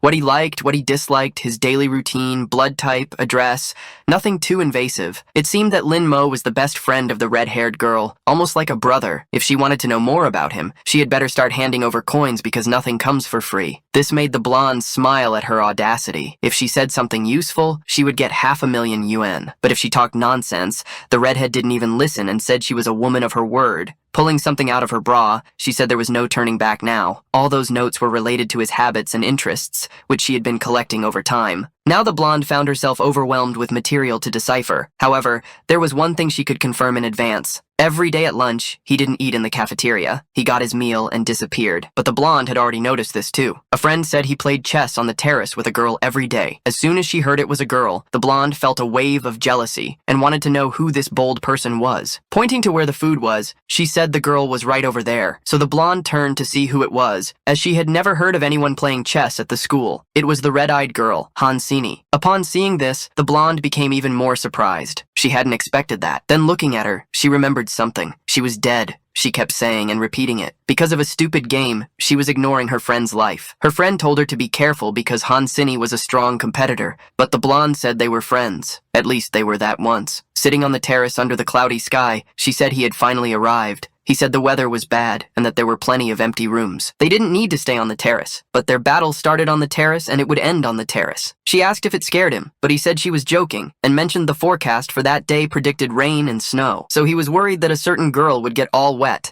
and attack him with her ample, juicy, and abundant arms and attributes. Not to mention that he was recently kidnapped and he doesn't trust girls. But she threw her coat at him so she wouldn't have to apologize if he felt cold in the rain. Lin Mo looked at the coat in his hands. While his colleague washed him, her cheeks flushed. He remained alert, thoughtful. Meanwhile, the girl turned her face, somewhat annoyed. He wouldn't wear that coat, but she told him to put it on quickly so he wouldn't have to apologize later when he lost. He would only stay there to avenge yesterday's defeat. Next time the weather was bad, he wouldn't come to the terrace. As for her, she just didn't want to be misunderstood. He said the sleeves were short, but it wasn't tight, so she boasted that her bust size was 36. But immediately he asked what number that was, leaving her embarrassed. Anyway, it wasn't the time for her to think about that now, as the rain was approaching. It started raining and the girl was still burning with embarrassment. She said his mouth was cursed and that it only rained because of him, but he had just read the news. That was enough for him, and he said he was going home. As soon as he turned his back, she told Lin Mo to stop. What she lost, he told her to wash her face and come back, and that's what she did. And now it was raining. Today they would play no matter what. Trying to be spontaneous, she invited him to play because she needed to beat him today. Looking at him, she felt annoyed because of the expression on his face. Irritated, she told him to go home if he didn't want to play with her. The girl stood in the rain, her clothes becoming transparent, feeling upset with Lin Mo. After venting, she looked at him discreetly. To her surprise, Lin Mo agreed to play, but only one match. Now it was his turn in the game. Realizing they were about to play, she looked at him a bit happier, only to say that, actually, it was her turn to play. Because she was so powerful, she spent much of her life being feared,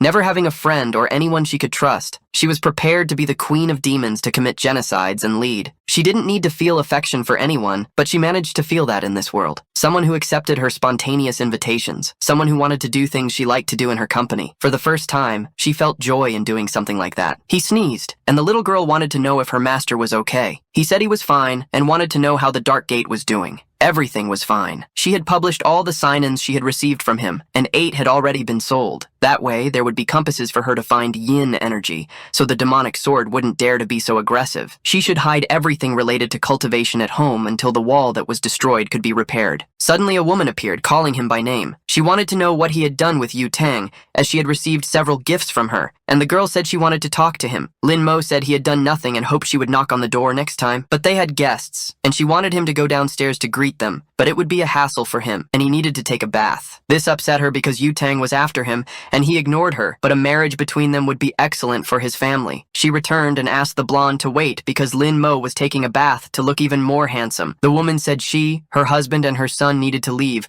and the blonde could stay with Lin Mo, but she just wanted to tell him something and leave right after. She called her husband to leave and said they would only return the next day after lunch, but the blonde said it wasn't necessary. The poor blonde just wanted to apologize, but the more she spoke, the more she was misunderstood. She was so nervous that she felt the need to go to the bathroom, so she began walking around the house looking for the bathroom. Then she saw a small crack open in a door. Unexpectedly, Lin Mo came out wearing only a towel, showing off his chiseled physique with no apparent fat, like a Greek deity. That's when he noticed someone standing in front of him. Wearing just a towel, with the bulge clearly visible, he told her to say what she came to do there. But her thoughts were racing, as all she wanted was to get closer to look at that bulge. She apologized, saying she was looking for the bathroom and didn't know where it was. She insisted she hadn't seen anything, hadn't looked at anything, and that it wasn't her intention to see that bulge through the towel, and if she did see something, she'd already forgotten. But recalling the luck of the Daughter of Destiny, she started to wonder if her lustful thoughts had become reality. She was sure that something strong and intense was going to happen now,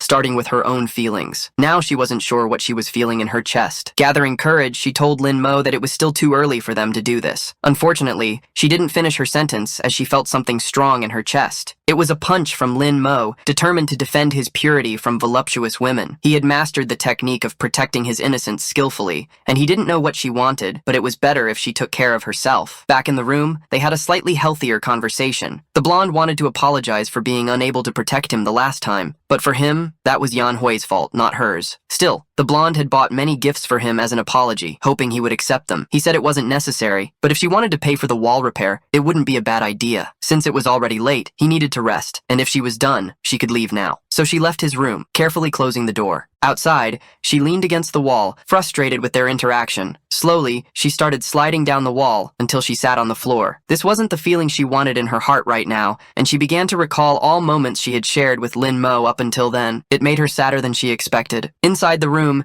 he continued doing his pure boy activities that only exist in fictional narratives. Meanwhile, the blonde looked at him through the broken wall. She entered his room once again, calling his name. Being perfectly direct, she asked him to become her boyfriend. She waited, a bit apprehensive for the response. She said she would only say it once. She didn't want to take advantage of him because of the trauma from the kidnapping, and she knew he hadn't even recovered yet, but she ended up stammering when she tried to continue, until she blurted out that she liked taking him out and liked the scent he left in the helmet. These words seemed effective, as he started sweating a little. She liked how he defended his purity when he misunderstood her. He was different from the others, and she probably meant nothing to him. But she would dedicate herself, and one day, she would be good enough for him. All those words exhausted her, as if she had run a marathon. Lin Mo stood up and started walking towards her. She didn't know what to do anymore, not even if this would push him away. But she was a determined girl, and never said anything without thinking. Giving up wasn't something in her vocabulary. Lin Mo was now against the wall, as no man could resist the declarations of a beautiful woman. The boy was sweating cold. He swallowed hard and prepared to speak. He said they had only known each other for 6 months, and even so, she claimed she liked him. He wanted wanted to know if she thought love was something so superficial. But if that was what she wanted, she should pursue it because she was capable. The girl celebrated with great joy. She said goodbye to him as she was heading home, but she wanted him to join her tomorrow for the photo shoot. From the window, he watched her as the blonde walked away, celebrating. The small woman asked her master if everything was okay, and if something was bothering him. She wanted to know why he didn't just say no. She was the daughter of destiny, with all the luck in the world. Even if he was strong, he couldn't stop her. Even if he said no,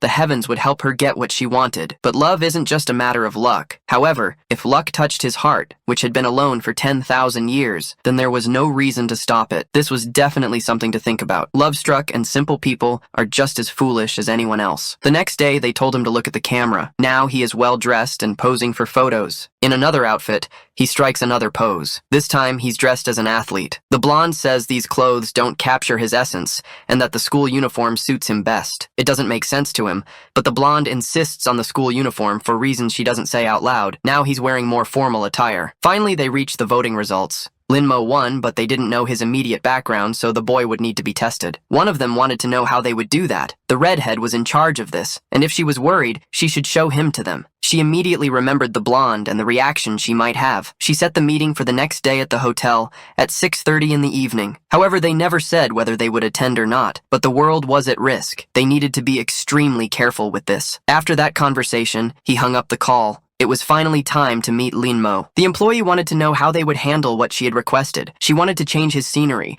so he brought 20 school-age girls. He ordered their feet to be tied and their legs to be broken. Then he had them thrown into the sea with stones tied to their feet. None of that trash compared to what was in Yutong's arms. Besides not looking exceptional in the photos, Linmo didn't seem special. One of them asked why Ju had a sword if she said she would come in casual clothes. She had never parted with her sword. It had been with her entire life. People from all sects were present, and Hongling's granddaughter was either extraordinary or just naive. Someone warned the gray-haired woman to go easy on the drinks because the meeting was important. She was there to see Hongling, and listening to the blondes screaming all day would be unbearable. They finally arrived, and she was waiting to see what kind of person this boy was. She was immediately surprised by what she saw. The blonde arrived with her companion and asked if she was late. It couldn't be. It was as if she could see right through him. Now, everyone was seated at the table. He had come to see if any of them had clues about the whereabouts of the venerable demon, and also because the blonde asked him. But from what he could see, he wouldn't be able to count on the help of those women with lascivious gazes. The old woman said staring at the boy like that would ruin their reputation, and asked Yutong to introduce him to them. She told everyone he was her boyfriend Lin Mo, but he clarified that they were not that. He skipped the individual introductions, saying he would eat and leave. The gray-haired woman said he was quite the treat. She asked Yutong's puppy if he would like to stop eating and have a private chat with her. She heard he liked tea, and would like to offer him some tea that only she knew how to make. The aroma was that of golden silk tea. The dishes in front of him were mediocre,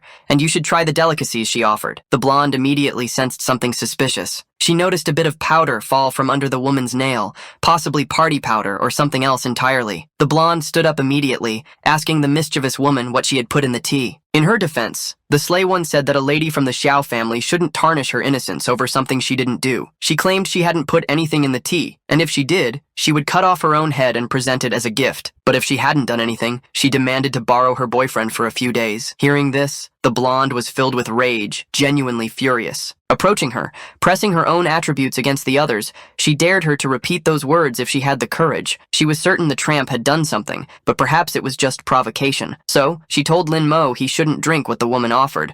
The other woman insisted that it was up to him to decide what he did or didn't do. Whispering to her, she said that no one in the immortal world knew her true identity, and she was willing to reveal it to everyone. The gray-haired one warned the girl to be careful, as it was by her mercy that she had lived so long. The boy realized that she and Yu was quite the troublemaker, and wondered if all female cultivators were like that. Once again, she asked if he would like to have some tea, and indeed, it seemed like she had put something in it. It was colorless and odorless, but he felt a strange energy, a kind of venomous parasite, one of the most difficult to distinguish. He couldn't even differentiate them, which is why such a crude method had lasted for so long. Everyone there saw it, but no one did anything. This dinner was undoubtedly a test to evaluate him. If he drank it with his power, the poison wouldn't take effect, which could raise suspicions. But if he refused, they might think he was an expert and would try to confirm it, making his cultivation difficult in the future, as they would always be cautious around him. It was a difficult situation, and he wasn't sure if he could get out of it. But then a hand slammed on the table and grabbed the tea. The blonde drank the entire cup. It was so unexpected that Lin Mo dropped his food from his chopsticks. She drank it for him, hoping they would remember the type of relationship they had if anything happened to her. That was enough, and the old woman said she had brought a treasure and wanted to show it to her. She asked if it wasn't cute, but it was just a strange rat. This rat sought yang energy, looking for people with bodies capable of cultivating, and it seemed they were going to use it to determine if Lin Mo could be her partner or not. There was just one detail about this. In his family, not a single person had been able to cultivate for the past 18 generations. To her surprise, the rat began squealing non-stop. Without leaving the old woman's hand, it was practically going crazy. Everyone was shocked by the rat's intense reaction. The gray-haired woman told the old lady to let the rat move. As soon as she released it, it swiftly leaped across the table towards Lin Mo. Then it jumped at him, but he flicked it away with a single snap of his fingers. Since he was still eating, he asked the old woman to take care of her rat, but he said it didn't matter. It seemed her friends didn't like him, so he was leaving. However, the blonde asked him to wait. She wanted him to at least listen to what she had to say. The one with the blindfold said the rat was always shy. Even if it encountered a body with pure yang energy, it would just observe. Shocked, the old woman said it wasn't just a body with pure yang energy. Tearing up, she said it was the supreme body,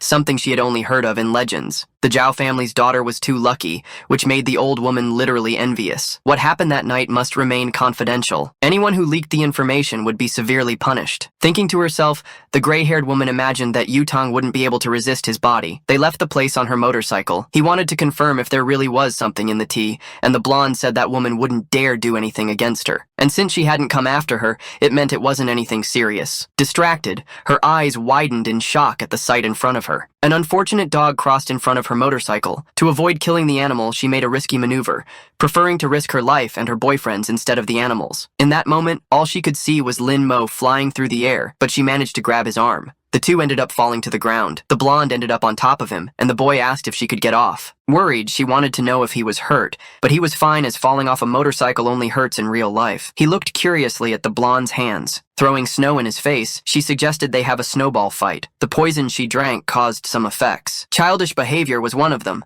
along with facial redness and extreme heat in 9 out of 10 cases. A poison that removes behavioral filters, making the victim susceptible to bullying others or having very lascivious behavior. Thinking about this, he looked at the stunning woman who seemed eager to sit on his face, so he agreed to play for a while, as long as they didn't take too long. It reminded him of the past, when he was asked to play all day. Normal people could take a break, but as a cultivator, he shouldn't. She knew that with demons around, he wouldn't do that. In fact, she had been waiting and waiting for him all this time. She was upset. He still wasn't an immortal emperor, but the elders said he had the potential for it. The girl wanted to know how long it would take him to reach that status, until he attained immortality, lived in paradise, became an emperor, and defeated the demons. Anxious, she really wanted to know how long it would take. 1,000 years. 10,000 years. If that were the case, it was possible the world would end long before. Besides, it was possible he would never marry a mortal like her. All she wanted now was for him to dedicate half an hour of his day to play with her in the snow. After that, she apologized for putting him in a difficult situation. She told him to go on and be the hero he wanted to be. Perhaps in the next life, they could meet again. Who knows? Because she will keep bothering him to enjoy the snow with her. The monstrous sword says this generation of cultivators is foolish. He shouldn't have given that place to weak mortals. Since the Demon King doesn't care, he's going to destroy that place. The girl crawls. The air is so heavy she can barely breathe. As soon as he gets close to her, the monstrous sword strikes with force. But the Emperor appeared to protect her. Angry at what the sword had done to the place, he launched a strike with his own sword. The monster was irritated because despite being a demon sword, they had sent a novice to deal with it. He said his brothers would arrive soon and the sword wouldn't be able to escape. But the demon sword wanted to know who was faster, him dying or his brothers arriving. The battle continued with violence amid the burning village. A single blow had been devastating. Then he realized there was something worse than his wounds. The girl he had protected was now flying through the air. It was too late. The demon sword was eager to take her life, but then he noticed something was happening. His feet were being held. The monster told the novice he had been fooled. All his attention was focused on that woman, and now he couldn't move. His fatal blow would kill him, but the woman stepped in his place. He was shocked as she died in front of him. The monster lifted his hand, her body trapped in its claws. Shaking her, he threw the body aside as if it were nothing, and said it was now the novice's turn. However, he couldn't complete his execution. The venerable demon was summoning him, and he wondered if his master had learned of his unauthorized actions. Furious, the emperor demanded to know if he was a minion of the venerable demon. Whether he was or not, it was too bold of the novice to ask him that. He should be grateful to the venerable demon, because thanks to his call, he was now a hero among immortals. He turned to Ying as she was in shock, and asked if she was okay. Barely able to speak, she said the boy had returned. She wanted to know if it was really him, as she could no longer see anything. Crying, he told her it was indeed him, asking her to hold on a little longer because his brothers were on their way. But she couldn't take it anymore, and asked him to listen. Behind the bamboo forest at the cliff's edge, he would have to go alone, but she hoped that in her next life she could accompany him. Her last words to him were an apology. The fire continued to consume the forest amid the emperor's mourning. The future demon king told her father that the sword was problematic, and that it was only a matter of time before bigger consequences arose. He couldn't continue to shelter something so problematic. He should learn from her. It wasn't bad to kill and destroy, but her father simply gave her a harsh slap across the face. Killing insignificant people or killing bandits is the same thing. Her weakness would cost everything their ancestors fought for, and perhaps she wouldn't be the next venerable demon. He remembered her request as it was snowing, how he never had time for that until his eyes met something. Looking at the moon, he recalled what she used to say, that if he kept practicing his hair would turn gray. His memories made him cry, grieving. She told him to be a hero so they could meet in the next life. Now the one standing before him was the blonde, but he remembered the promise of his first love, that she would keep bothering him to play in the snow with her. All he wants now is to stop lamenting and not continue making the same mistakes. The blonde looked at the screen, puzzled. She ended up encountering something unexpected. She needed to read it carefully. Wyken had attempted to take her own life and succeeded. She mourned for this woman. Soon after, another message appeared on the computer. The person wasn't well and was canceling that gaming team.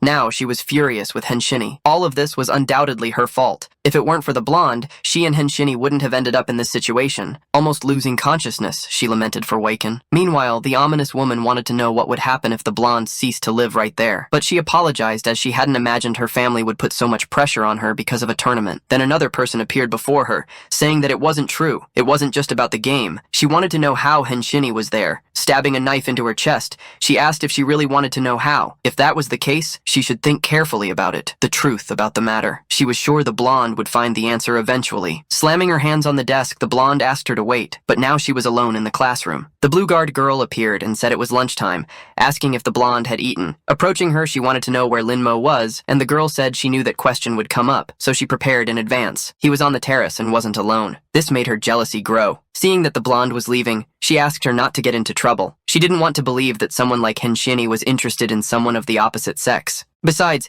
she had never heard her say anything about it. She wanted to see with her own eyes what they were doing up on the terrace. Her eyes were in shock. Apparently, it was true what people said. The two were there playing chess. She approached the girl and said that everyone at school knew she liked Linmo, but it seemed like she was unaware of it. But the girl replied that they had been playing there every day since they met, and everyone at school knew that except for her. The blonde was deeply irritated. Since she was there, she had something to ask her, something related to her older sister. But the brunette said the question made no sense because neither she nor the blonde's older sister had anything to do with her now. She knew she was at fault, but she just wanted to know why she hated her so much. The brunette stepped even closer to her. Staring directly at her, she said the blonde knew nothing. Curious, she wanted to know what she didn't know, and asked her to tell her right away. If she cared so much for Wyken, she should search for herself. With her current strength, it shouldn't be difficult. The blonde said that if this was a bad joke, she would make her regret it. Touching Linmo's shoulder, she asked him to come with her. He could play with her, as she was good at it too. But the brunette held the blonde's arm while she did, leaving Linmo and the blonde perplexed. He didn't want their chess tradition to be broken, and said the blonde was being too friendly with him. So the blonde said she was his girlfriend, and wanted to know what the brunette was, and she replied that she was the only one at his level in that game. Standing up, he said he didn't belong to anyone, and if they intended to talk, he would leave. Before he could leave, the blonde grabbed his arm. If he was going, he would go with her. Finally, he told Yu Tang that she was being very childish. She told him he could go and tell the teacher then, but the blonde didn't know why she felt this way every time she saw Linmo in that woman's company. Then Cinny grabbed her arm. This immediately sent the blonde into a fit of rage. It was the second time she had grabbed her like that. The brunette wanted to know if that was a problem, as she didn't care at all. Furious, the blonde said she had already told her that she liked Linmo. Burning with jealousy, she wanted to know if she was trying to steal him from her. The brunette said she was tired of the blonde harassing a boy like him. Manifesting her aura, she said she wouldn't repeat herself, and the blonde had better let go of her immediately. This irritated Cinny, as the blonde was just a daughter of destiny, whatever that meant. But the blonde's irritation kept increasing. Her aura grew even stronger as she was upset that an ordinary girl dared compete with an immortal. Thus, her energy manifested more and more. However, she started to get a peculiar feeling. Her hand was now embedded in a mass of rock. It felt as though she were standing before a towering mountain. immobile, frozen, and unable to comprehend how this could be happening. She'd known the brunette for years, and yet, the revelation that she might be an immortal was beyond belief. Now, her gaze lingered longer, filled with a renewed sense of intrigue. Meanwhile, Linmo sensed that the situation was spiraling into something much more complex. Doubts began to fester in his mind. Who exactly was Cinny? Later, the blonde rode off on her motorcycle, her mind consumed with thoughts. The idea that Cinny might truly be a cultivator made a strange sort of sense, but now her goal had shifted. She needed to uncover the truth. While on a call, someone informed her that the recording she'd asked for had been retrieved, and began explaining the situation, but she cut them off, demanding they send the footage right away. Up until that point, she hadn't noticed anything unusual in the videos, nor had she harbored any suspicions. But considering her recent stroke of luck, she was convinced the dream she'd had held a purpose, and now she was determined to follow it through. As the video played, something stood out. It showed the area near the site of the incident. Xian Yu appeared on screen, and the memory of her veiled warning resurfaced. She was back to targeting mortals. This time, there would be no forgiveness. Inside a club, a few guys casually mentioned how lucky they were to be in the presence of an immortal from the Yang clan. The woman they referred to, however, was engrossed in her phone and brushed them off, telling them to keep their chatter to themselves. Her focus was elsewhere. Based on what she'd uncovered, Linmo seemed like an ordinary man, but she wasn't convinced. His past might have been hidden. The fact that the blonde had managed to secure a pure Yang-type supreme body infuriated her. Suddenly, a heavy knock slammed against the door. The blonde stormed in, radiating fury. A man with a blue beard asked what had brought her here in such a rage. Without answering, she slammed a recording device on the table. There was only one person she needed to question: Xian Yu. The silver-haired woman, cool and composed, remarked that people from her clan never changed, and that the blonde had always lacked decorum. With a wave, she ordered everyone but the blue-haired man and the other women to leave. The blonde got straight to the point. She wanted to know why Xian Yu had been with that girl the other day. Xian Yu, feigning ignorance, glanced down with a smug expression